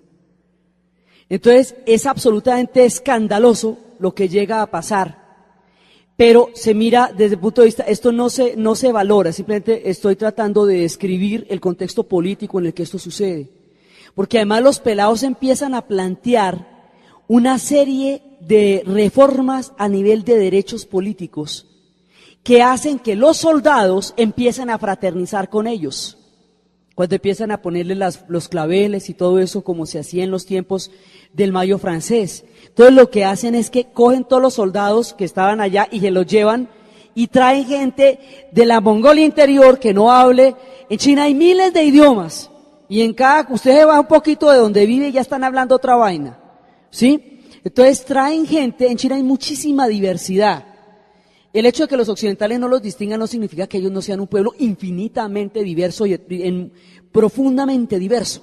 Van y traen gente de otro lado y la ponen allá, soldados que no hablen y no comprendan el idioma que se habla en Pekín, para que no haya problemas de fraternización entre los estudiantes y los soldados, que eso siempre ha sido una condición para darle una dinámica muy poderosa a los procesos insurreccionales. Entonces, van y traen gente que no les entienda nada y les echan los tanques por encima. Y el mundo ve la imagen de este peladito tratando de trancar un tanque con un cartel y le pasan por encima con todos los fantasmas de la revolución cultural, con los fantasmas del resquebrajamiento de China a principios de siglo, con ese montón de fantasmas le pasan los tanques por encima. Entonces, tratando de evitar en este momento que China se resquebraje, el nivel de represión es muy bravo sobre una cantidad de disidencias o de grietas que se presentan al interior de la sociedad china. Una, por ejemplo, es el resurgimiento de las religiones, la secta Falun Gong, que es una secta Tao. Además que en el momento en que los estudiantes en Tiananmen hacen huelga de hambre, ahí es cuando les caen. Porque ritualizar la protesta es elevarla a un nivel muy poderoso en China, donde el rito es tan importante, la ritualización de la protesta ya es un nivel de amenaza muy grande al régimen. Es a partir de la huelga de hambre que deciden echarle los tanques encima. Entonces, ahora está la oposición de la secta Falun Gong, que es una secta además que ritualiza la protesta también, y que se inmolan y que han hecho toda clase, digamos, se suicidan, que es una vieja secta Tao. Hay otro problema, digamos, el problema religioso Zumba, hasta donde se puede ver, ¿cierto? Todo esto hasta donde se puede ver y hasta donde nosotros como occidentales nos atrevemos a interpretar, teniendo en cuenta lo que dijimos la vez pasada, cuando uno se mete con una cultura tan compleja como la China, apenas si se puede asomar como quien mira por la ventana un abismo sin poder comprender su profundidad. Es una mirada somera a una forma de vida, de relación y de cosmología totalmente diferente a la nuestra y por lo tanto en esencia incomprensible. Esto es descriptivo solamente. Entonces, resulta que ahora ellos tienen población musulmana, tienen una provincia musulmana importante acá. ¿De dónde vienen? De la época de los mongoles, ¿se acuerda que pasaron todos por allá? Y por allá llegó también, y llegó todo el Islam, todo el influjo del Islam. Entonces está acá. La experiencia del Tíbet, en realidad la importancia del Tíbet, de la invasión al Tíbet, primero en el 56 y luego ya totalmente en el 59, la expulsión del Dalai Lama, la represión sobre el Tíbet. Tíbet en un tiempo dominó la China y en otro tiempo fue parte de la China. Y es una cultura muy poderosa y antigua que es importante desde el punto de vista simbólico del budismo. Es el espectro religioso que tiene el Tíbet, pues no tiene ninguna capacidad bélica ni nada por el estilo. ¿Por qué se toman al Tíbet o por qué aplastan al Tíbet? Porque el Tíbet tiene una importancia simbólica desde lo que es el budismo muy poderosa, y el budismo en China es profundo, acuérdese que es en China donde el budismo realmente va a adquirir su verdadera dimensión histórica, no en la India, donde nació Gautama Buda, sino en la China, donde el budismo es realmente importante. Entonces, el tomarse el Tíbet es una manera de combatir la profunda religiosidad que subyace en lo profundo de la cultura china. Entonces, el Tíbet está condenado por ahora, porque ellos, en el proyecto que ellos tienen es de incluir y no de excluir, o sea, ellos lo que están es echando para adentro todo lo que fue la Gran China en alguna época, y el Tíbet no, ellos no lo van a soltar en este momento, y menos ahora que hay rebeliones musulmanas. Ellos tienen que tener mucho cuidado con esos musulmanes porque están en todo el Asia Central, y entonces en el Asia Central todos los demás son musulmanes ahí, eso es uno de los centros importantes del Islam asiático. Entonces, a ellos les interesa tener a los musulmanes del Asia Central quietos en primera. Por lo tanto, el tipo de represión que se utilice sobre Afganistán a ellos les conviene por derechas. Por un lado, el problema del Tíbet los desacredita internacionalmente, pero mantiene controlado el budismo hasta donde... Lo que pasa es que ellos mismos creen en las mismas líneas de cambio. Y ese resurgimiento religioso son también las líneas del cambio de China. ¿Se acuerda que hablábamos de un dictamen, pero que a la vez tenía líneas de cambio que era eso, pero todo lo contrario también? Entonces, ahora, el resurgimiento de las religiones plantea que debajo de toda la capa económica, ideológica, política e histórica que ha significado la revolución, siguen existiendo las religiones. La proporción que esto tenga dentro de la población china, la importancia que esto tenga, numéricamente hablando para ellos, no la conocemos. No podemos saberla, entre otras cosas porque lo que se filtra son destellos que de pronto pasan, pero que en realidad nosotros no podemos llegar a saber qué tan poderoso es el movimiento del retorno a las religiones que en este momento se está produciendo en China, pero que se está produciendo. Porque hay diferentes focos de resurgimiento religioso en este momento en la China, y la revolución había eliminado todo vestigio de religión, por lo menos como las religiones tradicionales eran entendidas. Lo que pasa es que a la hora del té había reproducido otra forma religiosa, había creado todo un culto a la personalidad, había creado toda una mística, había desarrollado una doctrina que era profundamente mística, y el maoísmo, como el mundo lo conoció, fue profundamente místico también. Entonces, ahora están interesados en bajarle el volumen a lo ideológico, están interesados en mantener las religiones a raya, están interesados en mantener todos los procesos de crecimiento económico de una manera controlada. De forma que miremos a ver qué pasa aquí, para saber si le echamos más sal, más azúcar, si le subimos al fuego, si se lo bajamos, pero de una manera que no se nos vaya a generalizar, porque si no nos resulta y se generaliza nos acaba.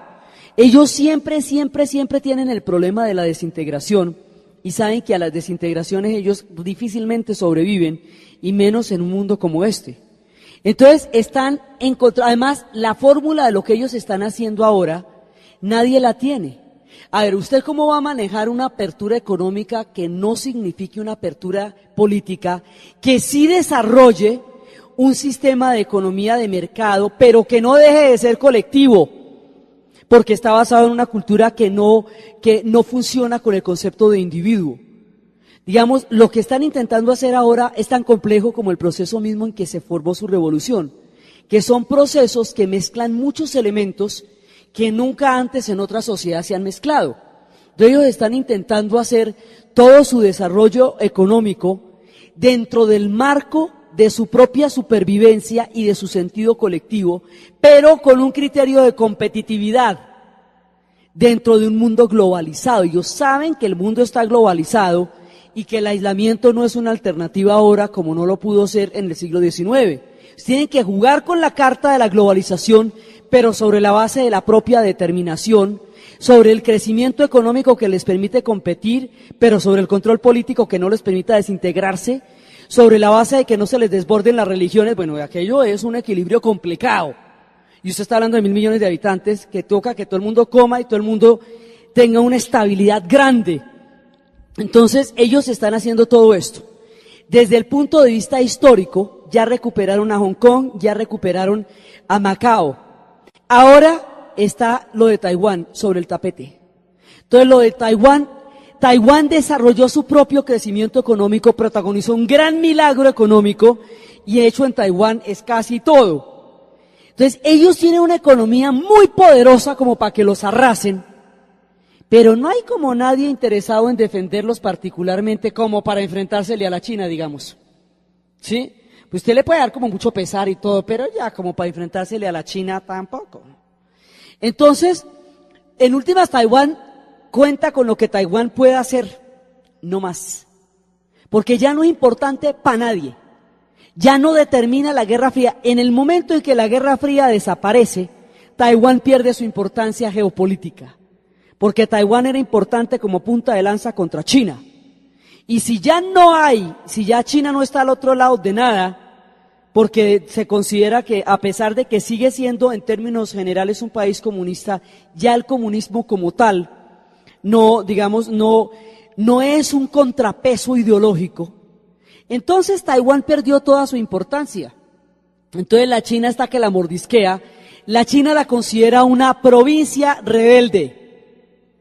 Entonces le propone el dos sistemas, un gobierno.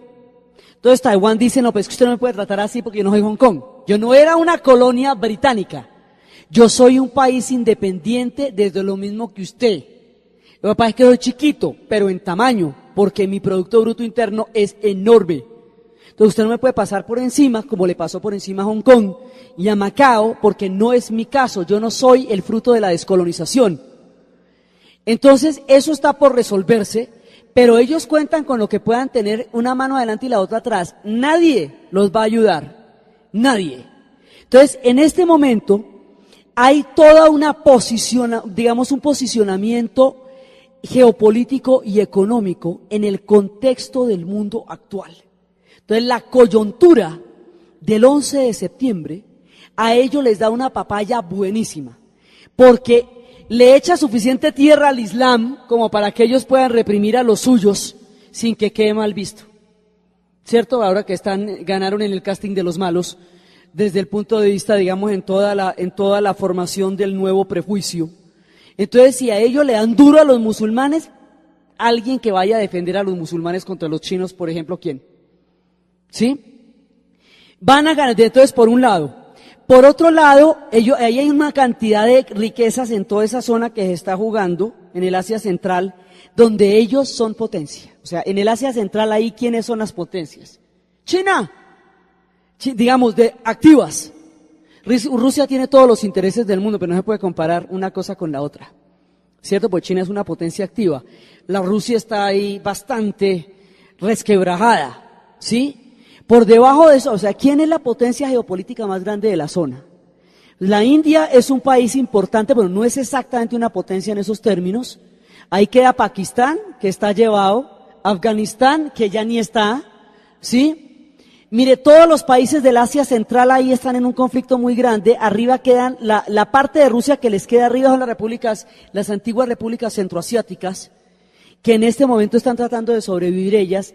¿Quién puede tener acceso a todas las riquezas que están pasando por el Asia Central en términos geográficos? La otra potencia es Irán, pero no se puede comparar con todos los problemas que tiene Irán ahorita lo que es Irán con China. Activa y en plenos pies esta es China. Entonces China tiene todo lo que tiene todo que ver con el escenario del Asia Central, porque es la potencia que queda ahí. China está a punto para un nuevo reparto del poder geopolítico y tiene cómo y con qué. Y es todo lo nuclear que usted quiera, todo lo crecimiento económico que a usted le provoque, todo lo geopolíticamente importante que usted necesite, ¿sí? Está en unas condiciones de ventaja histórica que le permiten disputarse con las potencias el nuevo reparto del mundo cualquiera que sea. La idea de formar una gran China era recibir el siglo XXI enteritica, como era Han. Ella recibió el siglo XIX, el siglo XX lo recibió en pedazos. Lo recibió totalmente desprotegida. El siglo XXI lo recibe como un lulo, como una potencia fantástica. Y recuperó en 50 años lo que perdió en 200. Y vuelve a salir de los más profundos escombros porque más lleva desde la que estaba cuando empezamos a charlar imposible. Y hoy por hoy ella está donde toca, en su puesto. Entonces la China en este momento tiene unas ventajas históricas, así tenga problemas, yo no digo que no tenga problemas, así tenga fisuras, así tenga grandes movimientos de oposición, disidencia, campañas contra el Tíbet, Richard Gere llorando, todo lo que usted quiera, Brad Pitt tristísimo, ¿sí? Una cosa es una cosa, otra cosa es otra cosa, una cosa es Brad Pitt y otra es Bush, ¿sí? Entonces ellos pueden morir de la tristeza. Pero geopolíticamente hablando, esto es una potencia a la que nadie está dispuesto a hacerle mala cara. Y ellos en este momento tienen las condiciones para mandar en el Asia, ¿sí? Japón es poderoso, pues su economía está bastante mal, no puede comparar la crisis en la que lleva, la recesión que lleva Japón, por muy potencia que sea, con el crecimiento económico que en este momento tiene China. China está creciendo y creciendo y creciendo. Ahora, hay muchos problemas, hay muchos chismes. Dicen que los problemas de población hacen que solamente pueda tener un solo hijo por familia. Entonces, si nacen niñas, se pierde el cupo de un hijo. Se habla de que están matando las niñas o las abandonan y que empieza a presentarse un problema de reversión de población femenina en China. Entonces están trayendo mujeres de Indonesia y mujeres de Malasia que no son aceptadas por las suegras. No, señor. Eso no me puede poner una mujer malaya, porque es que esos son los señores de los 10.000 años, y estos son chinos, y estos son Han, y estos son todo lo que usted quiera.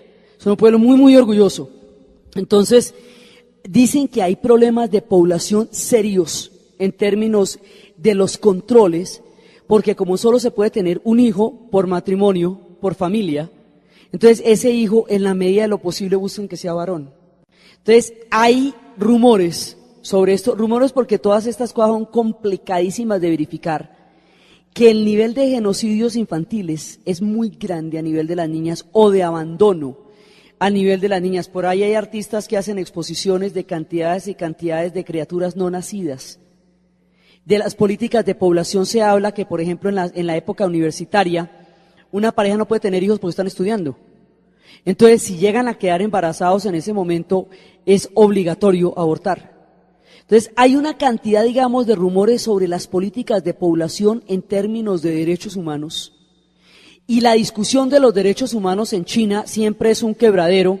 Pero entonces, cuando le dicen a la China que ella no respeta los derechos humanos, entonces la China se voltea y le dice a los Estados Unidos: ¿y ustedes cómo tratan a sus ancianos? Los encierran, los guardan y no los vuelven a sacar a la calle porque no son productivos.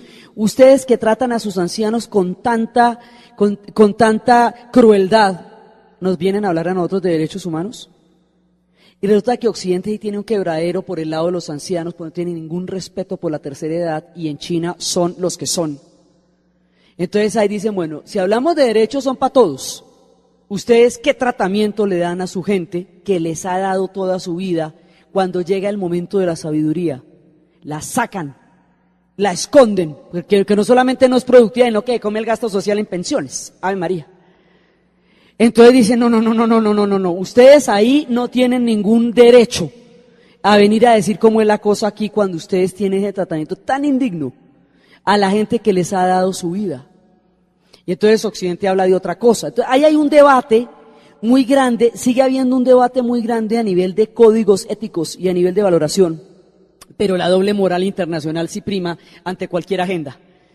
Entonces, ahora con lo del 11 de septiembre, cada uno se fue posicionando en lo que le daba de ventaja. O sea, el 11 de septiembre le daba un montón de ventajas a un montón de gente. Chechenia dejó de tener un problema de nacionalismo grave. Rusia ya no tiene un problema de nacionalismo grave con Chechenia, sino unos terroristas ahí en Grozny, mira. Entonces, cada cual reinterpreta sus problemas nacionales sobre la cruzada del 11 de septiembre. Entonces, a China le sirve para todo, le sirve para los musulmanes, le sirve para arreglar el problema con Taiwán. ¿Apoyamos los bombardeos sobre Afganistán como una sola China? Le sirve para que no le molesten la vida por el Tíbet, porque están ocupados en otras cosas, en este momento se distrae la atención sobre el Tíbet. Le sirve para que su problema de derechos humanos no sea prioritario, porque si hay que escoger entre los derechos humanos de China y el apoyo de China a los bombardeos de Afganistán, hombre, ahí no hay ninguna duda ahí. Entonces, por su importancia geopolítica ahora, todo el mundo la necesita, o si no, ¿para qué está Bush allá? ¿Cómo para qué o qué? ¿De qué? Entonces, ahora todo el mundo quiere seguir comerciando con China porque donde ellos compren un alfiler, 1.000 millones de alfileres es una maravilla. O sea, como mercado siguen siendo lo que siempre han sido para el mundo, la mayor de las tentaciones, ¿sí? Los ingleses no pudieron venderles nada porque los ingleses no necesitaban nada. Entonces lo que hicieron fue introducir el comercio del opio, pero todo el mundo quiere lo mismo, venderles cualquier cosa, una tapita, un pelito, lo que sea, que con esos tamaños de población, sí, y con un poder adquisitivo relativamente plausible, eso es una dicha. Tienen todo que ofrecer al mundo y todo tipo de transformaciones interiores. Entonces ellos, después de 5.000 años, después de haberse inventado todo, porque quedamos claro que aparte del televisor y el automóvil se lo inventaron todo, sí, todo lo que ha sido el mundo y que Occidente lleva más o menos 1.000 y pico de años tratando de descubrir el agua tibia que los chinos inventaron, sí, tratando de descubrir después ya que la imprenta, que la tinta, que el papel, pero eso lo tenían ellos claro hace rato, que la centralización, que todo eso lo tenían ellos claro hace rato, que la ética de Kant, eso ya lo había dicho Confucio, que la física cuántica, eso ya lo había dicho el Tao. Hemos dicho, a ver, ¿cuál es el chisme que ellos no dijeron? ¿Sí? Y lo que no dijeron lo están diciendo ahora en un equilibrio misterioso entre lo ancestral y lo moderno, entre lo económico y entre ser una potencia y entre mantenerse integrada en el contexto de un mundo globalizado. Entonces, después de 5.000 años de historia, de haberse inventado el mundo tal como es, en todas sus mayores acepciones, de haber construido catedrales de pensamiento, de haber desarrollado las más complejas formas de concepción cósmica, religiosa y ética, después de haber desarrollado una sabiduría inmensa, de haber construido cosas que el único monumento que se ve desde la luna, después que la montaña, la Gran Muralla, lo único que se ve desde la luna, les preguntaban, ¿qué ven de acá? Y los astronautas decían, la Gran Muralla, era lo que veían. Entonces, después de haber desarrollado eso, después de haberse echado una marcha de estas, de 12.000 kilómetros a pie, después de las cosas monumentales que ellos hacen, después de haber sufrido la muerte por 1.000 pedazos, después de haber conocido el fondo del horror, la sombra de la historia, el límite de la oscuridad, renacer ellos y estar a las puertas del siglo XXI, en este momento ya en el siglo XXI, instalados como la potencia que fueron en la antigüedad, ellos se preparan ahora para ser los que fueron en los mejores tiempos de los Han. Ellos se preparan ahora para seguir siendo lo que siempre han sido, una gran civilización. Y a este pueblo tan mítico, tan misterioso y tan sabio, nos hemos aproximado vagamente, desde lejos, intentando comprender, aunque sea de manera descriptiva, la profundidad de una nación como China. Gracias. Y va a intentar comprender la modernidad. La modernidad en Occidente se expresa o a través de todo el sistema institucional parlamentario que recorrió Europa durante el siglo XIX y que llevó a la estructura del régimen representativo parlamentario, separación de poderes, órganos de control los unos con los otros, todo lo que se conoce como los estados modernos. Eso se le lleva a Europa 100 años en asimilarlo políticamente, todo ese régimen institucional, todo eso. O la otra cara de la modernidad, que es lo que en ese momento va a ser el socialismo con el triunfo de la Revolución Rusa.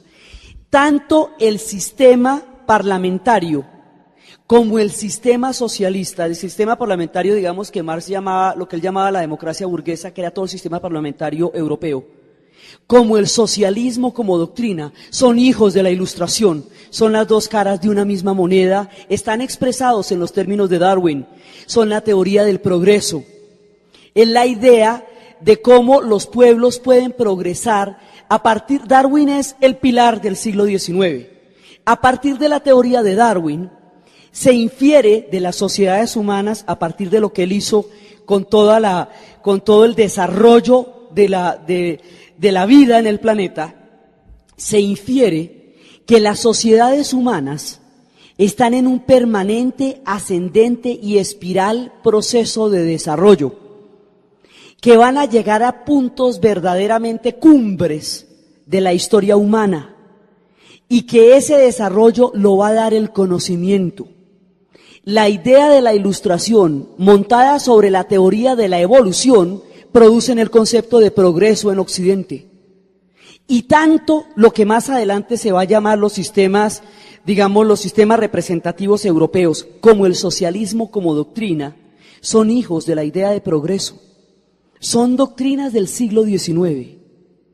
Entonces, la gente del Kuomintang va a entrar en contacto con todo ese sistema parlamentario que ha desarrollado Europa, y la gente del Partido Comunista va a entrar en contacto con todo el discurso socialista que ha China, porque Japón necesita toda la mano de hidrocarburos que tiene la Manchuria. Entonces, el proyecto, digamos, la base de donde va a salir la materia prima para la industrialización japonesa es en China. Y además, el problema de población tan grave que tiene Japón en ese momento, lo va a solucionar a través de una política migratoria a lo largo del mundo, que va a pasar por Brasil, que va a pasar por Perú, que va a pasar por la Manchuria. De hecho, la Manchuria le soluciona a Japón una gran cantidad de problemas y le hace posible, viable, el proyecto de industrialización. Japón se ha unificado, ha suprimido los shogunatos, y la dinastía Meiji ha creado un proyecto de 400 años de modernización de Japón, un proyecto que se va a tornar militar más adelante. Y todo eso está pasando en el momento en que China se atomiza y se fragmenta. Entonces China queda en un estado de indefensión frente a las épocas más rapaces del colonialismo y la industrialización de las potencias. Ella se fragmenta y no logra encontrar el rumbo histórico desde el momento en que el confucianismo como orden social se resquebraja. Ahora, ya les digo, no es una crisis mayor o menor que otras que hayan tenido, es el contexto en el que se produce esta crisis lo que hace que China no pueda defenderse. En otra época sus órdenes sociales también han entrado en crisis y han encontrado otra manera de salir adelante.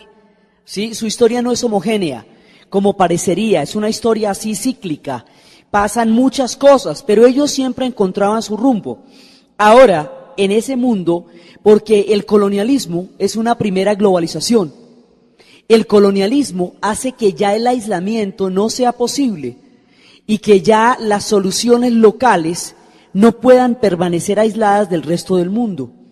Ya llegar hasta China ya es haber conquistado el mundo entero.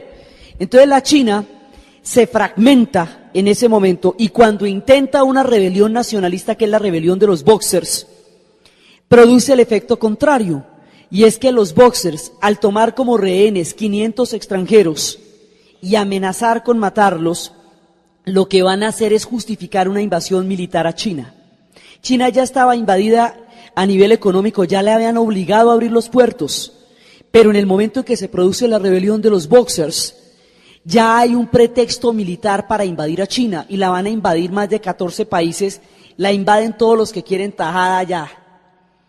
Entonces la China sufre la tortura que ellos mismos llaman la muerte de los 1000 pedazos, que es el resquebrajamiento, el hambre, la situación más terrible sufre China. Y cuando China está pasando esta época tan terrible es cuando la van a invadir, además ya digamos de una manera más estricta. Entonces, China no encuentra una salida, no encuentra un rumbo, no tiene una estructura de partidos políticos que le permita expresarse a nivel institucional, no tiene eso.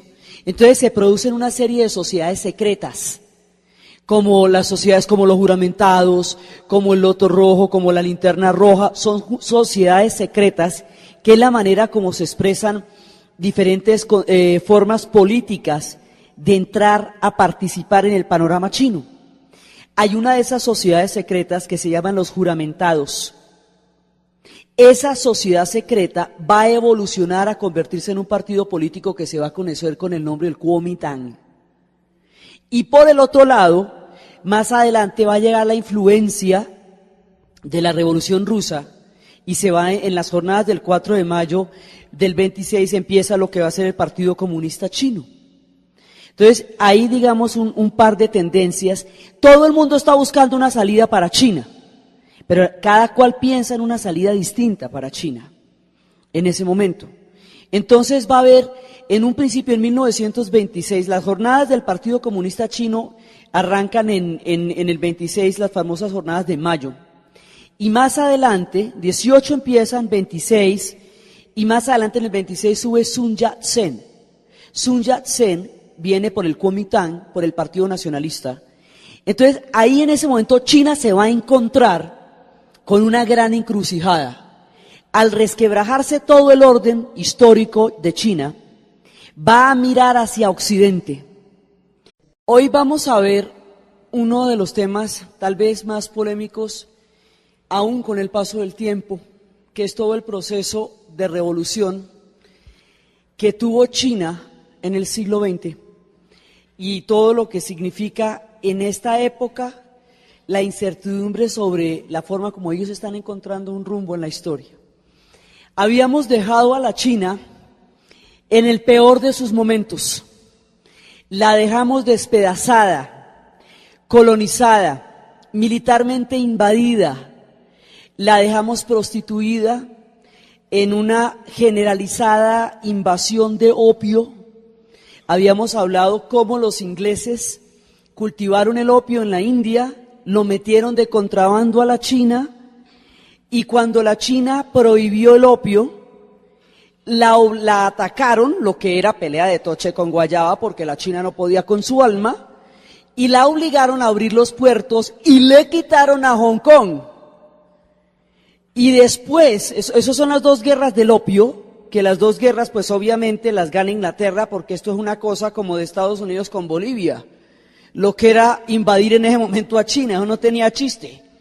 Entonces Inglaterra era la dueña del siglo XIX. Entonces empiezan las guerras del opio, abren los puertos y al abrir los puertos, China ya no puede aislarse. Y al no poderse aislar más, no puede defenderse como en otras ocasiones se pudo defender cuando atravesaba grandes crisis. China ha atravesado grandes cataclismos a lo largo de su inmensa historia, pero siempre había podido, de una u otra manera, encontrar un rumbo.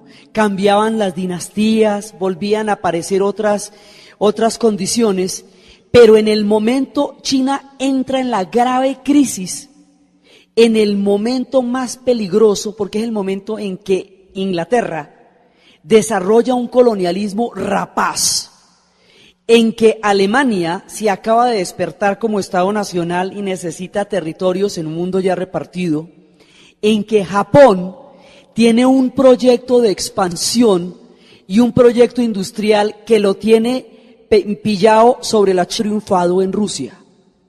El discurso socialista que triunfó en Rusia es también un hijo de la modernidad, porque eso lo hacen los herederos de lo que fue la modernización de Pedro el Grande y de Catalina la Grande. Entonces, ese corte que va a tener es un corte occidental. Y eso va a tener sus propias, hay muchísimas cosas, ahorita vamos a ver de ese socialismo, son rusas, son estrictamente rusas. Y la teoría no fue hecha ni para Rusia ni para China, fue hecha para Inglaterra y fue hecha para Alemania, y suponía un nivel de acumulación de capital originaria de una sociedad que se pudiera repartir, suponía una industrialización, suponía un montón de cosas que no pasaban en ninguna de las dos sociedades donde eso se dio. Entonces, lo que pasó tocó inventárselo, porque la fórmula como estaba concebida no era para esas sociedades. Entonces resulta que están buscando un rumbo, unos y otros están buscando un rumbo para China. Y ese rumbo los enfrenta, los hace mirar las teorías de lo que es la modernidad en Occidente. Habíamos hablado de cómo se presenta una fractura entre toda la gran civilización asiática y la civilización europea a partir del momento de los mongoles. A China no le pasó eso, pero al resto del Asia sí, que los mongoles rompieron, a China la rompen, pero ella se reconstruye. Y en ese momento, mientras los mongoles acaban con todo el Asia, los europeos entran a la modernidad. Entonces, cuando los europeos entran a la modernidad, cogen la delantera en la historia, cuando no la habían tenido desde hacía muchísimo tiempo. Todas las civilizaciones son asiáticas y todos los grandes, todo lo que llamamos civilización viene del Asia, fundamentalmente. Los griegos en toda esta historia son los últimos y los penúltimos con los romanos. Esto era asirio, caldeo, sumerio, persa, chino, muchísimo antes de ser europeo. Los europeos no estaban ni pintados todavía. Entonces, lo que cambia la correlación de fuerzas es que los europeos entran en la modernidad en el momento en que en Asia los mongoles acaban con todo lo que fueron las grandes civilizaciones. Entonces, los europeos van cogiendo una delantera histórica que más adelante los va a llevar a colonizar el mundo entero en el siglo XIX, y es ahí cuando la China se resquebraja. Entonces queda en una desventaja histórica muy grande, habiendo sido